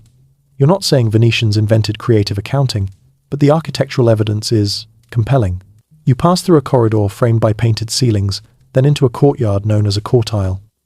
Here, the building breathes. Light and air swirl through the open space, and you notice how the walls are thinner than expected. They're not meant to withstand heavy loads, they're meant to distribute forces between wooden skeletons hidden behind them. It's lightweight engineering disguised in stone couture. As you move deeper into the palace, the steward opens a hidden panel, revealing wooden beams, massive, dark, water-seasoned timbers running horizontally through the walls. They look ancient, almost fossilized. Those beams, he says, are our real bones. They hold the weight. They flex when the building shifts. You swallow. Shifts? He nods. Ah, yes. Venice settles. Always settling. Then he smiles. But we settle gracefully. Historians still argue whether Venetian builders intentionally designed walls and beams to move slightly with tidal changes, or whether the flexibility was a lucky byproduct of construction materials. You look again at the subtle tilt of the hallway, the gentle sag in the ceiling, and think, probably both, with a side of, let's not talk about it. You continue to the upper floor, the piano nobile, the noble level where the ceiling suddenly soars. Chandeliers hang from beams that look delicate but are reinforced with hidden supports. You hear faint echoes as you walk. The room is hollow beneath you. Light filters through arched windows that reach almost from floor to ceiling, their weight borne by slender columns that look fragile but are positioned so precisely that even the slightest load distributes perfectly into the structure below. The steward gestures toward the windows. We build wide openings to reduce wall weight, he explains. And the beauty? He taps a column lightly. That's just icing. Outside, a gondola glides past, the gondolier humming something that sounds like a lullaby wrapped in sarcasm. You lean over the balcony rail and notice the facade reflected in the water ornamental arches, delicate carvings, shadows that ripple with every wave. Venice loves to show off. But underneath the show is a delicate balancing act. You step back inside and follow the steward down a narrow spiral staircase. The walls here are rougher, simpler. At the bottom, you enter what appears to be a storeroom, except it's not really for storing anything heavy. The steward points to the low ceiling. See this? We keep weight here small. Food, cloth, tools, nothing dense. Heavy things belong on boats, not floors. A rare moment of Venetian humility. He leads you to a door that opens directly over the canal. The wooden platform here feels springy under your feet. Gondoliers use these entrances for deliveries, gossip, and the occasional dramatic departure. The steward taps a plank. These float just enough to absorb motion. The palace rests on its piles, but the water always moves. We must move with it. You stand there, listening to the soft slosh beneath the building. The palace creaks in a tender, rhythmic way, like an old tree adjusting to the breeze. It feels alive. A calm voice behind you murmurs, "Buildings here are never still." You turn to see an older woman sweeping the landing. They breathe, they sigh, they settle, and we settle with them. She pauses, looks at the palace fondly. That's why Venice survives. We don't fight the water, we learn its moods. The afternoon sun slants through the corridor, illuminating tiny dust motes drifting like glitter. You feel the palace cradle you, lightweight, flexible, impossible, yet entirely real. In Venice, nothing is quite what it seems on the surface. Palaces look heavy but float on air. Walls appear strong but hide wooden spines. Ceilings tower but cover cavities. And every stone facade, every Gothic arch, every delicate window is part of the same centuries-long balancing act. Live lightly on land that refuses to be land. You step back into the main hall and glance upward, imagining all the generations who danced here, lived here, plotted here, dreamed here, while beneath them, the wooden piles steadied the world one silent inch at a time. And you realize, as the palace gently shifts with the movement of the canal, that this city isn't built on water or mud or even on wood. It's built on trust. Trust that the ground will hold. Trust that the walls will flex. Trust that the lagoon, in all its moods, will let the city stay a little longer. You wake to the faintest splash echoing through an empty campo, a soft, almost apologetic sound that reminds you this is a city where water is always watching. But today, something else hangs in the air, a heaviness, a hush, a shift in the rhythm of the streets. You follow the sound of footsteps, quieter than usual, and soon you begin to understand why. Venice is facing a different kind of threat. Not enemy ships, not storms, not sinking stones, but disease. Today, you're stepping into the engineering of survival wells, pipes, quarantine islands, and the quiet brilliance that kept Venice alive through centuries of plagues that shattered less prepared cities. You walk along a narrow alley and enter a small campo where women gather around a stone structure that looks like an ornate wellhead, carved columns, decorative reliefs, a square mouth covered by a heavy grate. Two children chase each other around it, laughing, while their parents fuss at them for touching the stone. You kneel beside the wellhead, feeling the coolness of the carved surface, and realize this isn't just pretty architecture, it's Venice's lifeline. A mainstream historical fact clicks into place. Venice didn't have natural fresh water. The lagoon is salty, and early settlers had no rivers or springs, so they engineered an ingenious cistern wells that collected rainwater from surrounding rooftops and filtered it through layers of sand. Each campo's central well wasn't a hole to groundwater. It was a reservoir beneath the square, storing precious fresh water like a communal heartbeat. You watch as workers sweep debris away from the stone gutters surrounding the campo. These gutters catch rainwater and guide it underground through cleverly sloped channels. Beneath your feet lies an engineered bowl lined with clay and packed with fine sand. Rainwater trickles through the sand, emerges clean, and collects in a sealed chamber beneath the well. It's simple, elegant, flood-resistant, genius. A bearded carpenter, noticing your curious look, lifts the wellhead grate just slightly. Only the keepers open it, he warns. Clean hands, careful tools. You nod, understanding instantly contamination could kill. He explains how teams maintain the sand beds, scraping off the top layer when it becomes dirty, replacing it with fresh sand from the Lido. An early form of municipal water treatment, centuries before most European cities figured out sanitation. He grins. People think Venice is fancy. No, Venice is thirsty. A very honest assessment. But water is only one part of today's story. As you move through the campo, you feel an undercurrent of unease. People whisper, glancing toward the lagoon where a distant island sits hazed in mist. Then you hear it. The fever has returned. Plague. The terror of medieval life.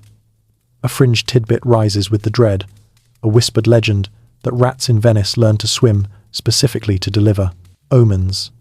Some said the rats brought warnings. Others said they brought the disease itself. The truth, you suspect, is somewhere between grim and symbolic. The lagoon keeps secrets, but it doesn't lie. You follow a group of officials walking briskly toward the waterfront.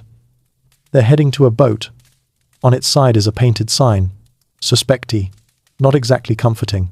They load crates of supplies, rope, bundles of cloth, and a handful of physicians wearing long cloaks. No bird masks, yet those theatrical designs come much later, but these men already look like they're preparing for a confrontation they know they can't fully win. Historians still argue whether Venice invented quarantine or simply perfected it. But one thing is beyond debate. The Venetians built an entire system around it, including specialized islands like Lazzaretto Vecchio and Lazzaretto Nuovo, designed to isolate the sick, the suspected, and infected cargo. You board a small skiff, following behind the officials. The lagoon is strangely quiet as you approach one of the quarantine islands. A low complex of buildings rises from the stone's long halls, courtyards, enclosed walkways. You hear no voices except the distant echo of a cart being pulled. When you step onto the island, you feel the shift instantly. The air smells different herbs, burning pitch, and something metallic beneath it. A physician greets you with a curt nod. "Visitors do not touch anything," he says. You comply immediately. He leads you along an exterior walkway, explaining the system as though reciting a mantra. Every ship entering Venice must stop here. Goods inspected, workers checked, anyone with symptoms isolated. Even healthy travelers wait 40 days, the 40 giorni, from which the term quarantine is derived. You peer through an open doorway where merchants' cargo, spices, fabrics, wooden crates, is being fumigated with smoke. Workers hold cloths over their noses. Goods considered suspect are spread under the sun for cleansing. The physician taps a barrel. "Diseases hide in cloth," he says. "In fur, in grain." His tone is calm, clinical, but his eyes betray exhaustion. You follow him into a courtyard where several people sit spaced apart, each on their own wooden stool. Some look perfectly healthy. Others appear feverish. A quiet conversation drifts to you. A woman explaining that her husband was taken to one of the inner wards. She hasn't heard updates. You feel her fear in your bones. The physician moves closer. "We save who we can. We protect the city from what we can't." It's not cruel, it's truth. Back on the skiff, returning toward the heart of Venice, you watch the island shrink into silence. A necessary exile. A barrier between the city and catastrophe. When you reach the main island again, the atmosphere feels different. More controlled, more vigilant. A quiet tension thrums beneath the sounds of normal life, gondoliers calling out, merchants haggling, bells chiming the hour. Later, you walk toward a basilica where workers stack large jars of vinegar near the entrance. Even the air smells sour in a strangely comforting way. A merchant tells you vinegar is used for washing hands, tools, coins, everything touched by strangers.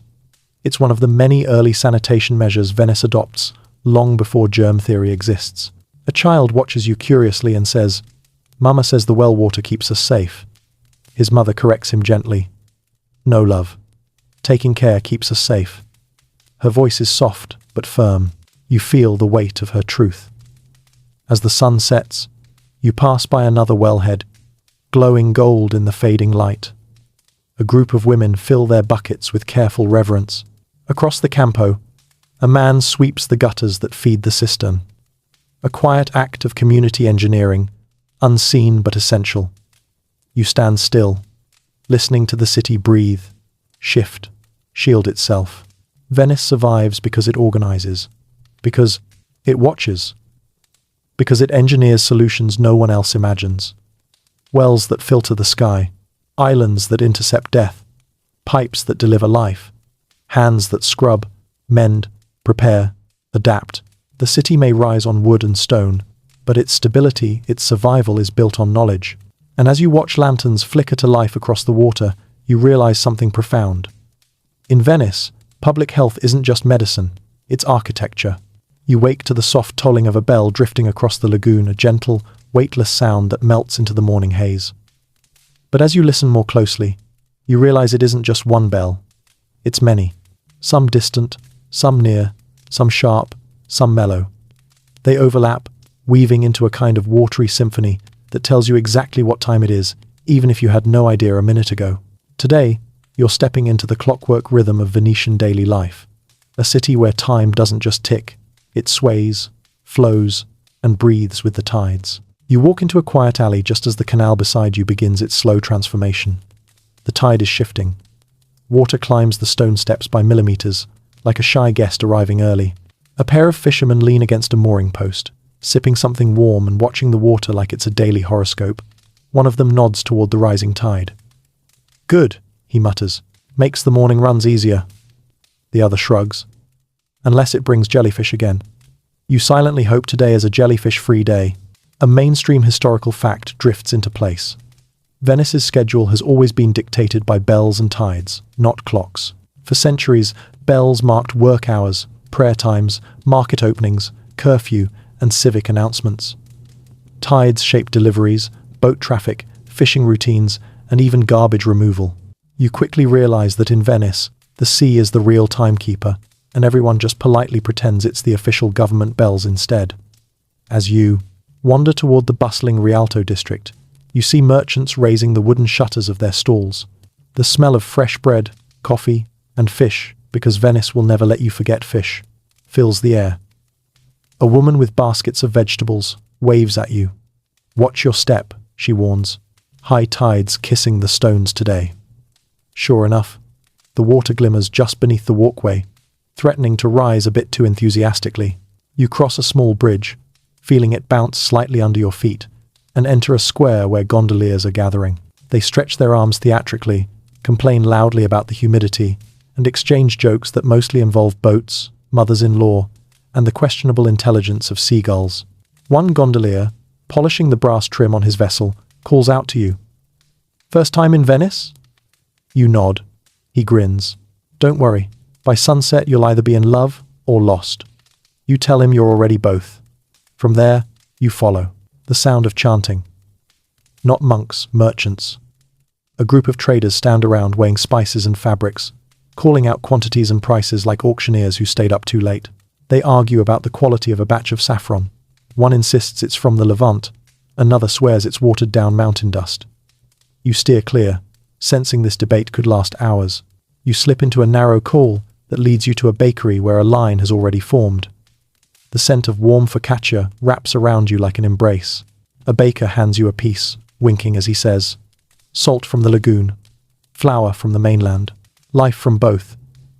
His words settle into your mind like a quiet thesis. Venice is always balancing two worlds, land and sea, past and future, faith and pragmatism. Further along, you spot a group of noblemen boarding a gondola that looks a bit too extravagant for a simple commute. Their velvet cloaks trail behind them like drama incarnate.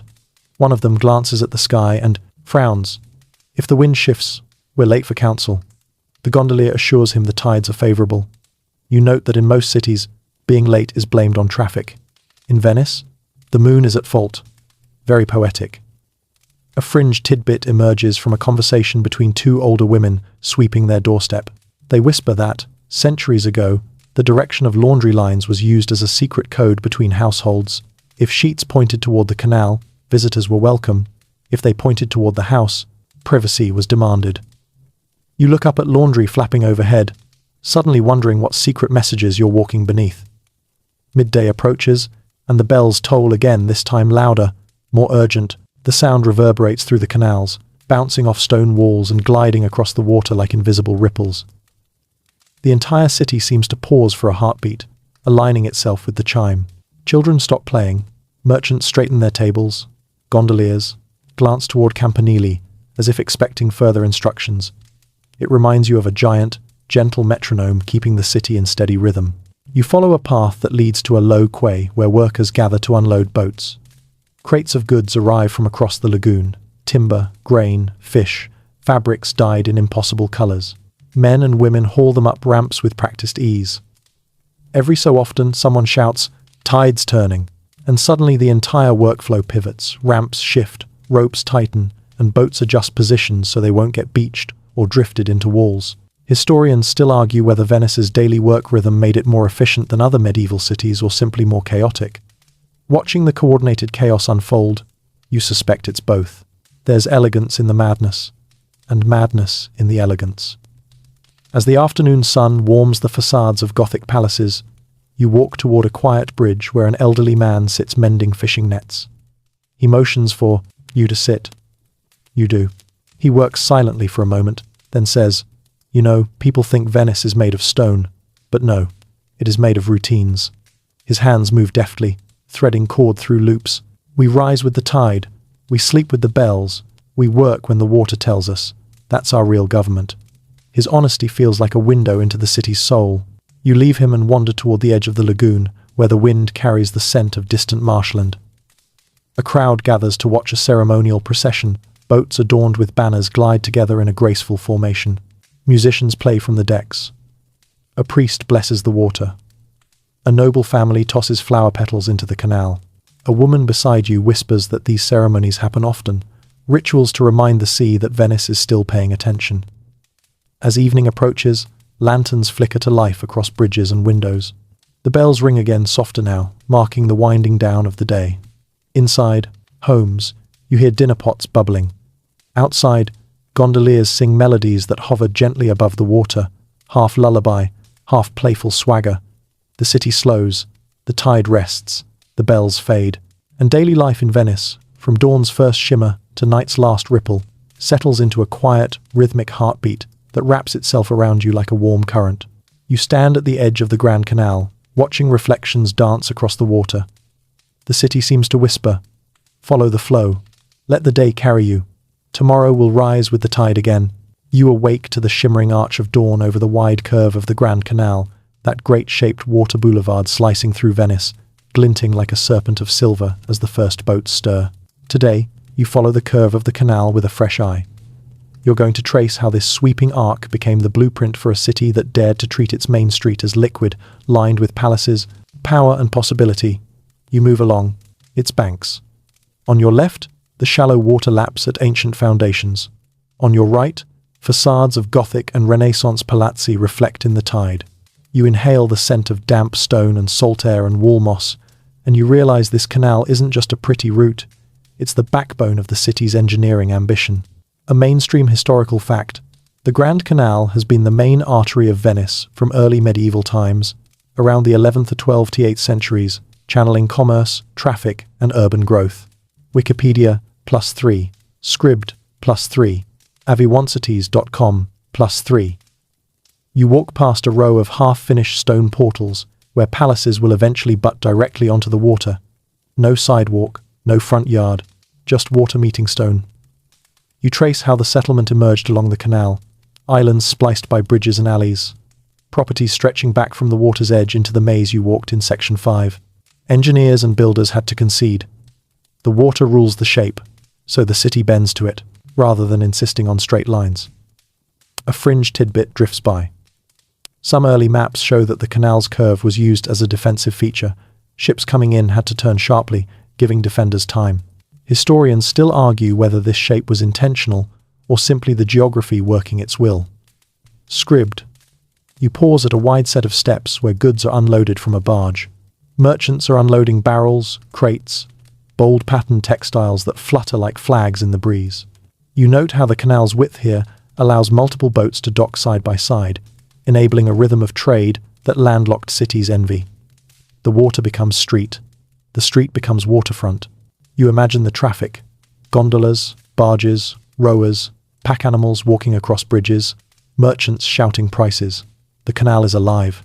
As midday light climbs, you drift into a palazzo overlooking the canal. The great hall's windows open directly onto the water, and the ripple of boats passes beneath the sill. You look down and see timber piles deep in the mud beneath the water's surface, holding up the very building you're in. Echoing Section 2. You grin inwardly, because Venice loves its private jokes. You sip a modest glass of wine and listen to the water's lullaby. You realize, the canal is more than a path, it's a stage. The palaces, the bridges, the commerce all perform on its surface. You wander outside again, now toward one of the major bridges spanning the canal. From the bridge you look along the S-curve and marvel at how every turn frames another vista. A palace, a bridge, a bell tower, water stretching away. Urban planners back then didn't have scenic viewpoints in their brief, but they ended up creating them anyway. The sequence of views, reflections, angles becomes part of the city's psychology. The canal dictates movement, edges, view lines. The shape of the city follows. You stop by a merchant's ledger, stand by the water's edge. He tells you, with a grin, "The canal is our highway, our front yard, our worst nightmare when floods rise." You nod. He shrugs. "But we love it anyway." Late afternoon, the tide begins its turn. The water level rises ever so slightly, nudging deeper into side channels and under palazzo portals. You step back from the edge to avoid the seepage. It's a reminder. The canal is generous but unforgiving. It facilitates trade, movement, daily life, but it can also reclaim its territory. Venice engineers around that possibility. You wander toward the settlement's edge, where the canal meets outer lagoon waters. The transition is subtle but decisive. Buildings become sparser, workshops give way to warehouses, urban intensity softens. Here, the canal must also serve as buffer, as transition zone, as exit. You realize its importance. This waterway doesn't just bisect the city, it defines its boundaries. As twilight falls, lanterns ignited along facades cast shimmering light onto the canal surface. The curving water reflecting and refracting light like a living mirror. The palaces glow, the reflections dance, and you feel how the canal, more than any building or street, gives Venice its soul. You step onto a gondola at dusk, glide across the canal's gentle bend, feeling the water cradle your transit. The city drifts around you in layers of past, present, water, stone. You realize that in engineering this city, the Venetians didn't just build on water, they built with it. They routed their main street through it, made the central axis liquid, and let the city follow the water's logic. And I'll whisper this to you. If you ever find yourself lost in Venice's alleys, don't fight the curve. Follow it. The Grand Canal knows where it's going. The city just quietly tags along. You wake to the sound of trickling water, soft, rhythmic, almost playful. For a moment, you think it's rain, but when you step outside, the sky is clear, pale, and glowing with early morning light. The sound isn't coming from above, it's coming from within the city itself. Today, you're stepping into Venice's quiet hydraulic genius, the hidden fountains, disguised cisterns, clever water channels, and all the subtle water tricks that keep a floating city alive without ever appearing to try too hard. You follow the sound into a small courtyard tucked behind a row of tall, narrow houses. In its center stands what looks like a decorative stone column topped with a tiny sculpture, maybe a lion, maybe a saint, maybe something the sculptor made up after his third glass of wine. A little stream runs from its mouth into a carved basin below. It feels like a fountain, but something is different. When you run your hand under the stream, the water is cool and clean fresh water, not lagoon water. You blink. How? A man sweeping the courtyard glances up. "Ah," he says, "you found one of our tricks." And just like that, you're pulled into the world of Venetian hydraulic sleight of hand. A mainstream historical fact slots into place. Venice had no natural freshwater sources, so its engineers built vast underground cistern systems beneath nearly every major courtyard and campo. But while the wells you visited earlier, in Section 13, collected rainwater directly, some courtyards hid more elaborate systems, fountains fed by pipes, connected to large underground reservoirs and filtration chambers. These weren't for show. They were lifelines disguised as sculpture. The sweeper gestures at the fountain. "Looks fancy, eh? Truth is, it's half art, half plumbing." He laughs. "Mostly plumbing." He lifts a stone slab beside the fountain, revealing a tiny access channel where water trickles downward. You kneel and peer inside. Beneath the courtyard, layers of sand lie arranged like a giant sponge cake. Rainwater from the surrounding roofs funnels in, filters slowly through the sand layers, and collects in a sealed chamber beneath the fountain. Then, using simple pressure and gravity, no pumps, no engines, it rises back up into the fountain structure. You shake your head, impressed. Ancient engineering masquerading as decoration, but this is just your morning warm-up. Your guide for today, a middle-aged mason with hands rough as rope, leads you deeper into the city, through alleys shaded by laundry lines and balconies dripping with potted herbs. He stops in front of what looks like a regular water spout protruding from a wall. "This one," he says, tapping the spout, "only works at high tide." You raise an eyebrow. He grins. "Watch." Right on cue, the tide begins to rise. Slowly, carefully, water climbs through an underground channel connected to a floating mechanism, essentially a buoy that lifts a valve when the blow dig. The lagoon reaches a certain height. Moments later, A small flow of brackish but filtered water trickles through the spout. "It's not for drinking," he warns. "It's for washing boats, tools, sometimes fish, sometimes children when they wander too close." You snort. He nods with mock seriousness. The lagoon provides, sometimes too enthusiastically. As you move on, he shows you houses built with tiny clay tubes inserted through their walls, primitive ventilation pipes that release moisture from inside the building, preventing mold and collapse. Venice is humid, always, and without these subtle systems, houses would rot from the inside out.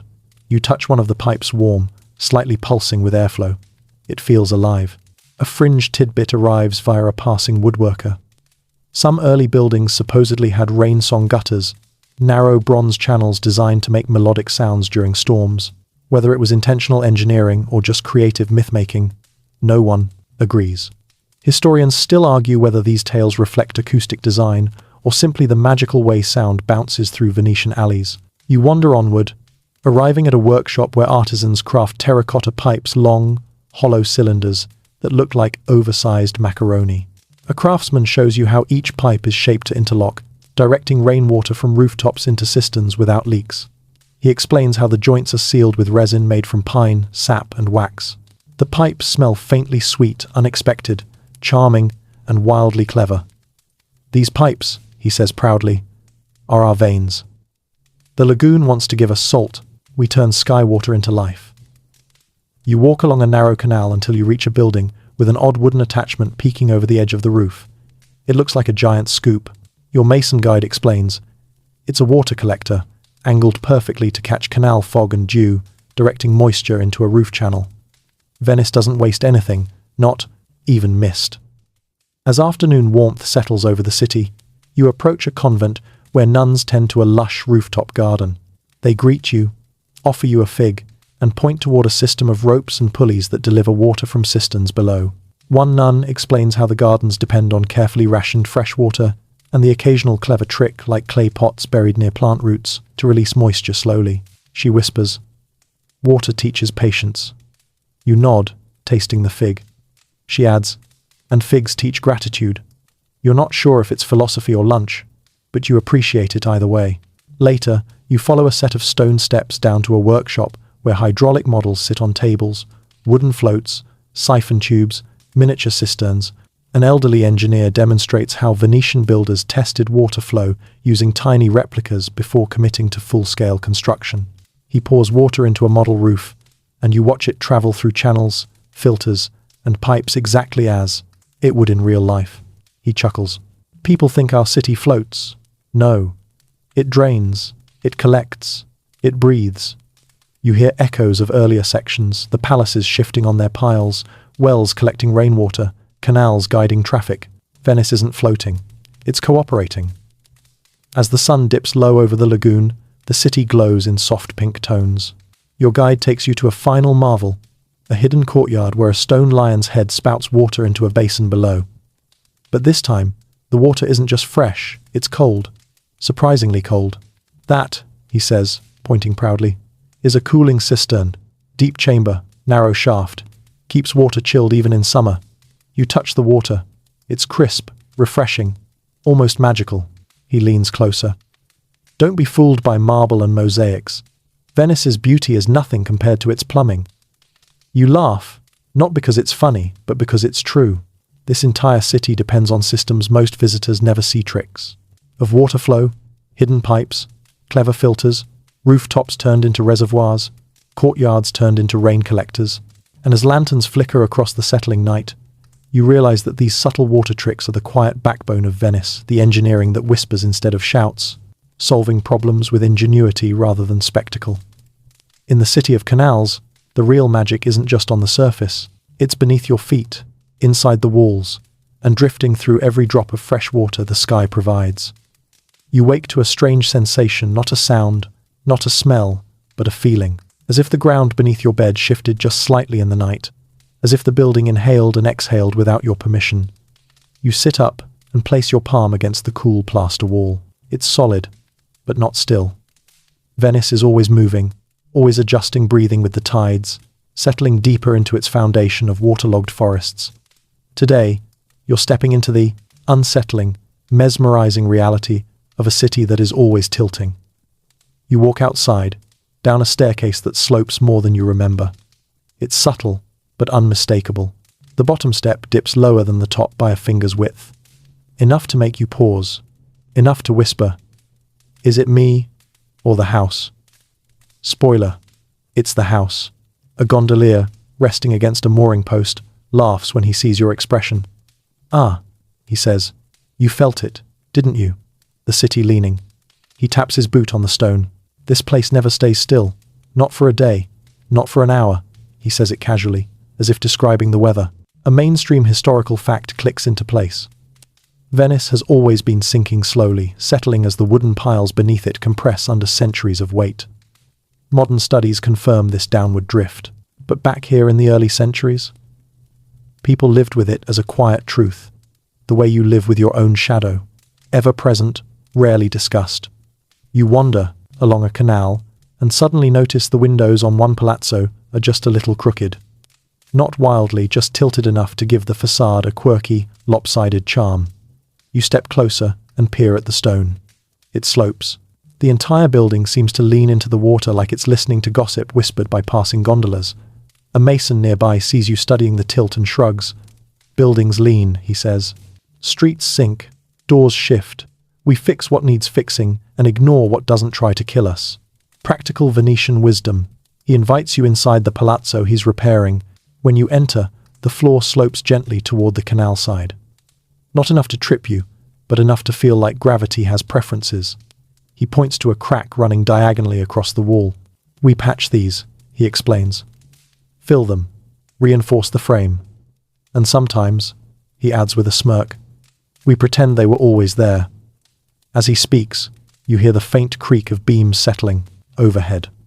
The building isn't collapsing, it's adjusting. Like a ship shifting underfoot, except this ship has no sails. A fringe tidbit breezes into the conversation. Some Venetians once believed buildings leaned because ancient sea spirits pushed on the foundations at night, correcting the city whenever a new building insulted the water by being too tall or too rigid. Whether it's superstition or metaphor, you can't deny the water shapes everything here. You step back outside and notice another phenomenon. Streets dipping in random spots. A walkway bows just slightly in the middle. A bridge arches unevenly, they weren't built that way, but time has its own architectural preferences. You pass two elderly neighbors arguing cheerfully on a doorstep that sits noticeably lower than adjacent ones. "It wasn't this low last year," the woman insists. The man snorts. "Then you grew taller." "No, you shrank." You leave them to their competitive aging. Further along.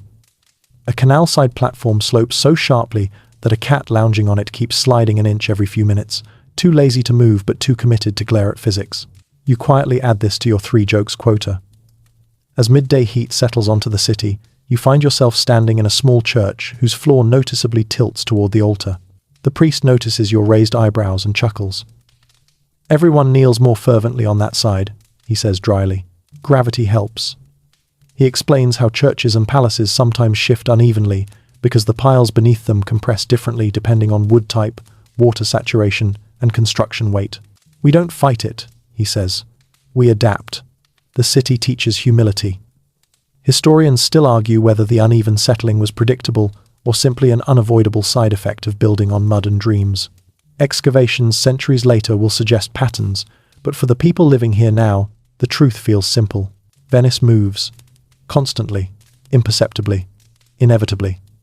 You wander into a workshop where builders carve replacement beams. One carpenter shows you how they subtly angle joints to accommodate shifting walls. "Nothing in Venice is square," he says proudly. "We don't build perfect things. We build things that survive." You watch them reinforce a doorway that has sagged so much it resembles a sleepy smile. They shim it, brace it, bless it. The final product isn't symmetrical, but it's stable, good enough for Venice.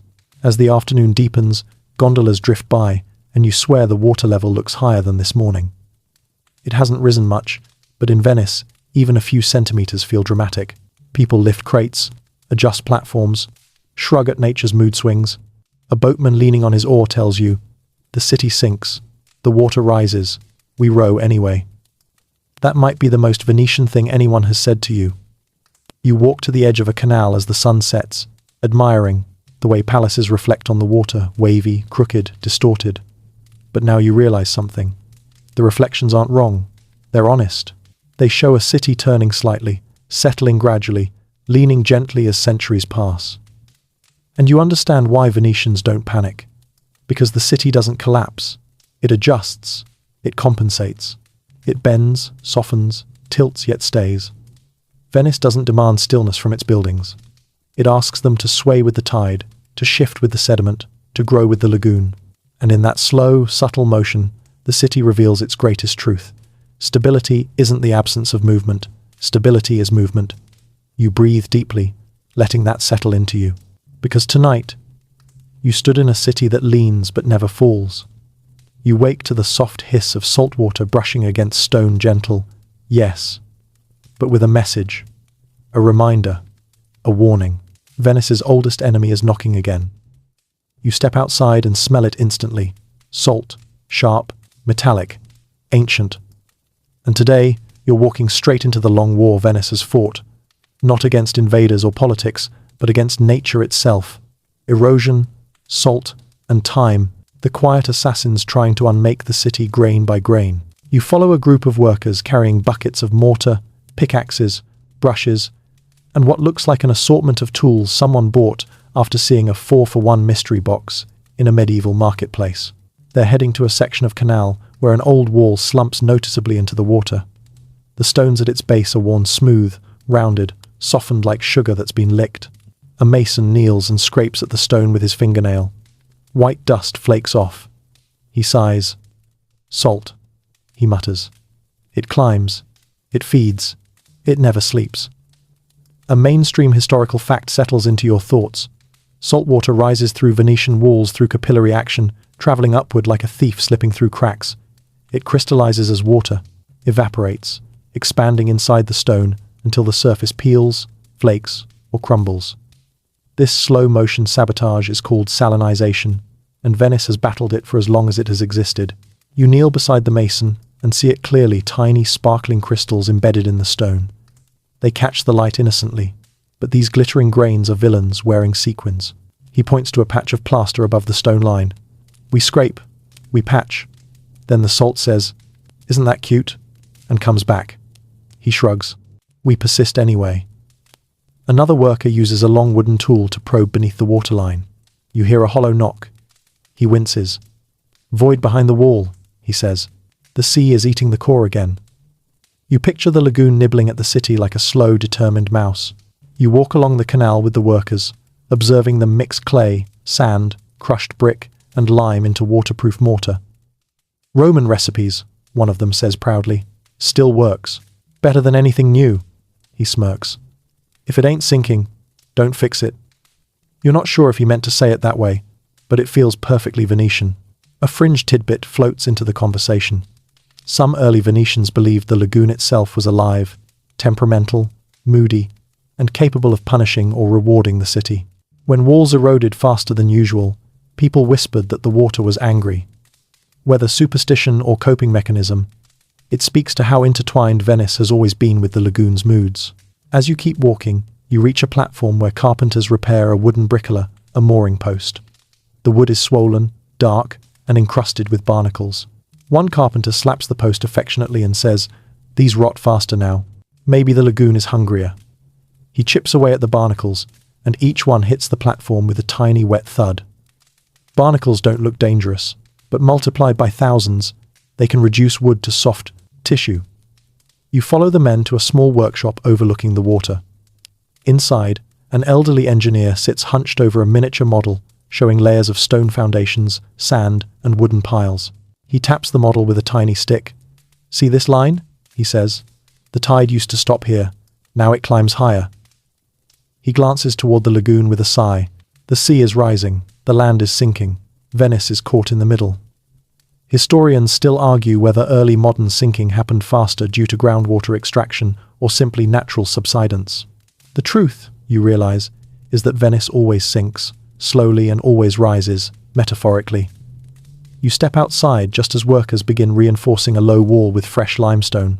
They smooth the mortar carefully, pressing the stones into place like they're tucking in a sleeping child. Every patch is a promise. Just a little longer, just a little stronger. As the workers break for midday, a boat glides past carrying buckets of thick mud dredged from a nearby canal.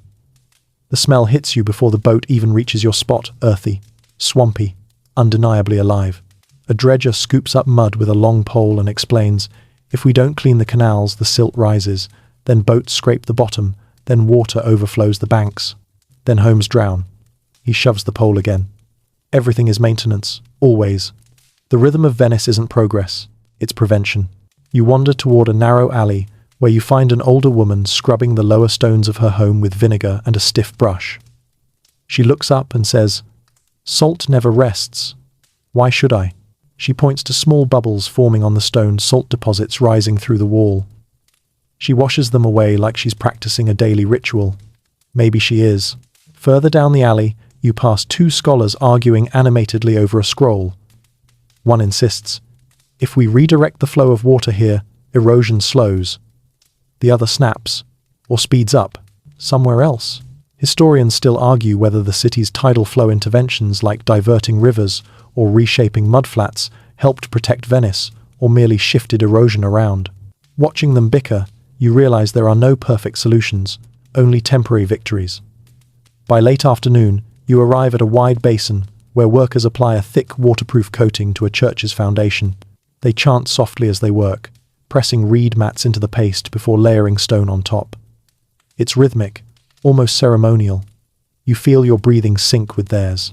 A supervisor stands beside you and says, "This church has leaned closer to the lagoon every year. We brace it, we tie it, we whisper to it, and still it moves." He pats the wall gently, the way you'd comfort a stubborn animal, but it's ours. As evening descends, lanterns glow over the water, illuminating workers returning tools to storage. You walk along the canal one last time, noticing the shimmer of salt on the stones, almost beautiful in the warm light. Venice is fighting a slow war, one it cannot truly win, but refuses to lose. Not today, not tomorrow, not ever in one single moment. Instead, it wins in small gestures. One patch of mortar, one cleaned well, one reinforced wall, one stone replaced, one tide survived. You stand at the edge of the lagoon, listening to the water breathe against the city. You realize that Venice's greatest engineering feat isn't any single structure. It's endurance, a 1,000-year conversation with the sea, a promise to hold just a little longer. And as the tide rises and falls beneath the moon's silver glow, Venice whispers back, "I'm still here." You wake to a low, mechanical groan rolling across the lagoon, deep and resonant, like some giant creature turning in its sleep. The sound vibrates through the water, rattling wooden posts and rippling reflections along the canal.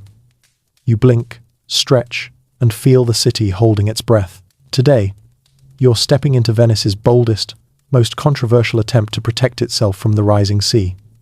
The Mose Gates, a system so massive it feels like you're standing inside the lungs of a leviathan. Except, you're here in the early centuries, long before the project exists. So how do you witness it? Because tonight, this journey stretches time. Venice lets you drift forward centuries ahead, just far enough to witness one of its most dramatic modern feats, and then gently pulls you back into the flow of the narrative, like a tide traveling through history. You follow a group of modern engineers, yes, modern boarding a workboat heading toward the Lido Inlet, where the first of the Mose barriers sits beneath the surface. The boat hums softly, cutting across the calm morning lagoon. The engineers are bundled in jackets, wind slapping their faces, clipboards tucked under arms. You sit among them, slightly time-disoriented but deeply fascinated. A mainstream historical fact clicks. Mose Modulo Sperimentatile Elettromecanico is a system of 78 steel gates installed at the lagoon's 3 inlets, Lido, Malamocco, and Chioggia. When tides surge too high, the gates rise from the seafloor, sealing the lagoon from the Adriatic. It's one of the largest hydraulic engineering projects in Italian history. Decades in the making, billions of euros in cost, and the subject of controversy, pride, and fierce debate. As your boat arrives at the Lido Inlet, the sea stretches out like a shimmering shield. Beneath the waves lie gigantic steel structures, hinged gates resting in concrete housings, connected by electrical cables and hydraulic systems. But from the surface, it looks deceptively calm. Just water, just horizon, just the quiet face of a sleeping giant. The head engineer, a tired man with kind eyes, gestures with his chin. "They're down now," he says, "invisible, waiting." You lean over the rail and try to imagine it. Rows of massive steel slabs lying flat, patiently storing potential energy. You think of them as scales on the back of a submerged dragon, ready to rise when the city calls. The engineer continues. "When we activate them, air is pumped in, water is expelled, and the gates rise. They rotate upward until they break through the surface." His voice carries a mix of pride and exhaustion. It's beautiful and terrifying. A fringe tidbit comes from another worker who leans in conspiratorially. "Some Venetians joke the gates don't rise, they wake up. They say you can feel the lagoon hold its breath every time." He shivers dramatically.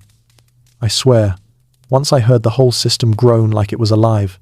You're not sure whether he's joking or trying to impress you, but after hearing that deep rumble this morning, you believe him a little. The boat idles as the engineers prepare a demonstration. They radio the control station. A moment later, the water around you starts to churn, not violently, but purposefully. A vibration hums through the boat. A faint roar climbs from deep below. The first gate rises. It breaks the surface slowly, like a whale breaching yellow.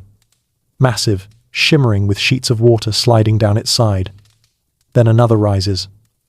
And another. Soon, a whole line of steel slabs emerges in a synchronized, deliberate motion until they stand proudly above the waves, a wall between Venice and the sea. You exhale slowly. It's staggering, not graceful, not delicate, colossal, the opposite of Venice's usual soft engineering. This is Venice shouting back at the sea after centuries of whispering. Historians still argue whether Mose will save the city or simply buy it time. Whether it's brilliant or flawed, whether it will endure or corrode. You look at the rusted edges beginning to form and think, maybe all those debates are true at once. A seagull lands on one gate and immediately regrets it, sliding down the wet metal in a comedy skid before flapping away indignantly. You try not to laugh, but you absolutely fail. One of the engineers gives you a knowing smirk. "We joke, Mose scares the seagulls almost as much as it scares the politicians." Another engineer taps the metal. "People think these gates stop water," he says. "But really, they give us time. Time to repair, time to adapt, time to reconsider who we are." He looks out over the lagoon. Venice has always fought the sea, but this is the first time it punched back.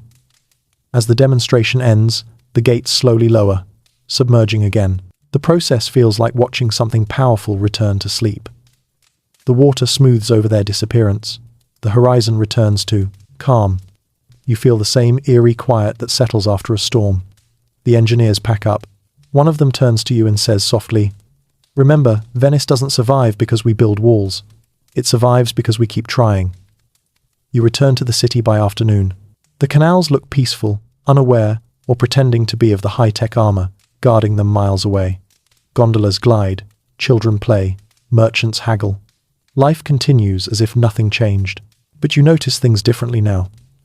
A foundation stone stained with salt, a palace leaning slightly, a canal wall freshly patched, a wellhead still filtering rain. Everything Venice has ever built, from wooden piles to limestone to hidden tunnels to tide-controlled mills, has led to this. A city defending itself with inventions that mirror the same stubborn spirit as its earliest settlers. As the sun sets, turning the lagoon pink and gold, you stand on a quiet bridge and reflect. Venice has always straddled two worlds, land and water, past and future, fragility and defiance. And Mose, love it or hate it, is the latest heartbeat in that thousand-year struggle. The sea rises, the city responds, the battle continues, and Venice, impossibly, endearingly, stubbornly, is still fighting. You wake to silence, not the absence of sound, but the kind of stillness that feels full, like the city is waiting for you to take your first step. Dawn is just beginning to smudge the lagoon with pale color. The water is glassy, holding its breath between tides. Today, you're drifting into Venice's future, the reinvention, the experiments, the fears, the hopes, and the strange, brilliant ideas that might redefine this city in the centuries ahead. You walk onto a quiet quay where a few early risers are already sweeping, checking foundations, tightening mooring ropes. Venice always starts its day with care.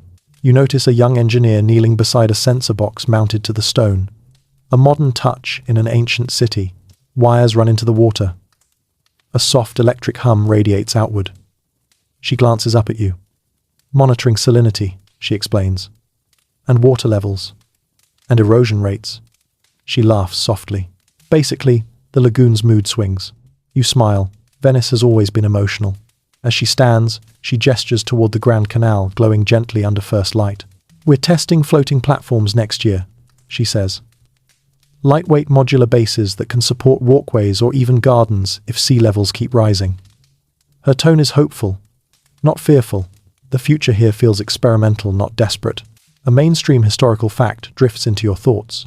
Modern Venetian conservation teams actively test floating structures, lightweight materials, and anti-salt nanotechnologies to reinforce buildings. Research labs across Italy are studying how to make Venice more amphibious rather than just more resistant. The idea isn't to freeze the city in time, it's to help it move forward with the lagoon. You continue walking, and the city around you shifts subtly. The tourists won't arrive for hours. For now, Venice belongs to its own people. Bakers opening shutters, boatmen prepping motors, gondoliers stretching like performers about to step on stage. You pass a workshop where artisans carve replacement stones using tools both ancient and modern. A laser scanner sits beside a medieval-style chisel. A man shaping a column base says, "Old methods teach patience, new methods teach precision." He shrugs. We need both. Venice needs both. Then he lifts the stone and taps its underside. A hollow sound echoes. Lightweight composite inside, he says. Traditional form, new core. You run your hand over the smooth surface. Venice is still building palaces on air. Further along, a group of students sketch prototypes for amphibious homes. Structures that rise slightly with floods instead of resisting them. One student proudly shows you her drawing. A small residence anchored to flexible piles, walls made of ultralight panels, floating gardens tethered around the perimeter. We can't stop the sea forever, she says. So, we learn to rise with it. Her optimism makes the city feel younger. A fringe tidbit reaches you from a passing conversation. Someone mentions a rumor about a proposal to install floating forests. Clusters of artificial roots suspended beneath rafts to stabilize sediment and slow erosion. Whether it's real science, fringe speculation, or over-caffeinated imagination, you can't tell. But in Venice, every new idea sounds a little impossible, until it isn't. You stroll toward the lagoon's edge, where the horizon glows brighter. A fisherman watches the light slowly reveal the distant Meuse barriers. He squints thoughtfully. Big machines out there, he murmurs. Good. But one day, he taps his temple, we'll need ideas no one's thought of yet. In Venice, prophecy and practicality often share the same sentence. You wander along a canal that seems a bit too clean, too sparkly. Peering into the water, you realize small robotic units barely the size of bricks crawl gently along the walls, brushing away algae and sediment. A boatman waves at one of them and jokes, "These little crabs work harder than some politicians." You note the humor, but the truth is clear. Even maintenance is becoming futuristic. Historians still argue whether Venice's best hope lies in global climate policies, technological innovations, or community-driven stewardship. Watching the city breathe around you, ancient walls, modern devices, human hands, you suspect the answer is all of them. Venice has never survived by choosing one path. It survives by weaving many together. You turn into a quiet square where a single olive tree grows in a planter the size of a boat. A woman waters it from a jug filled with harvested rainwater. She smiles. New roots, she says, gently. Every generation plants new roots. Her voice sounds like an offering to the future. As noon rises, the air warms and the city's energy shifts. Boats buzz across the water. Workers move equipment. Bells ring. You feel Venice stretching, adjusting, preparing for whatever comes next, just like it has for a millennium. You pause on a bridge, overlooking the shimmering canal. The city reflects beneath you, crooked, soft, shimmering. A perfect imperfection. You realize that Venice's future isn't about staying the same, it's about staying alive. Through innovation, through adaptation, through reinvention that respects the past without being trapped by it. You breathe in salt, stone, and sunlight, and Venice exhales back, whispering, "I change, therefore I remain." And in that whisper, you feel the truth. The future Venice is not a city frozen in time. It is a city learning to float again. The day softens now, like the final glow before a candle goes out. The water quiets, smoothing itself into long, gentle ripples that stretch lazily toward the night. You stand in the calm hush of the lagoon, letting the last colors of evening slide across your senses. Soft rose, fading gold, a whisper of silver drifting along the surface. Everything slows. The air grows warmer and rounder around your breath. The sounds of the city melt one by one, the footsteps, the tools, the voices, until only the quiet rhythm of water remains, brushing the stones as delicately as fingertips against woven cloth. You feel the city easing, settling, almost tucking itself in. Buildings lean a little more softly, bridges hum with the last warmth of the day, and the canals relax into a deeper, slower tide, the kind that makes you want to close your eyes and let your thoughts drift without direction. You breathe in, slowly, and let it fall, even slower. Venice becomes a cradle of reflections and soft edges, holding you in its calm. Every distant sound feels farther away. Every ripple moves with longer pauses between each rise and fall. The city feels weightless now, floating lightly, gently, as if the whole world has decided to exhale at the same time. Let yourself drift with it. Let the night carry your thoughts the way the lagoon carries its boats, unhurried, unbroken, unburdened. You are safe here, wrapped in the soft arms of a city that has learned how to rest even while standing on the sea. And as the last light fades, and the water sighs one more time against the stone, you feel your breath merge with the rhythm of the lagoon. Slow, steady, warm. Sleep comes easily now,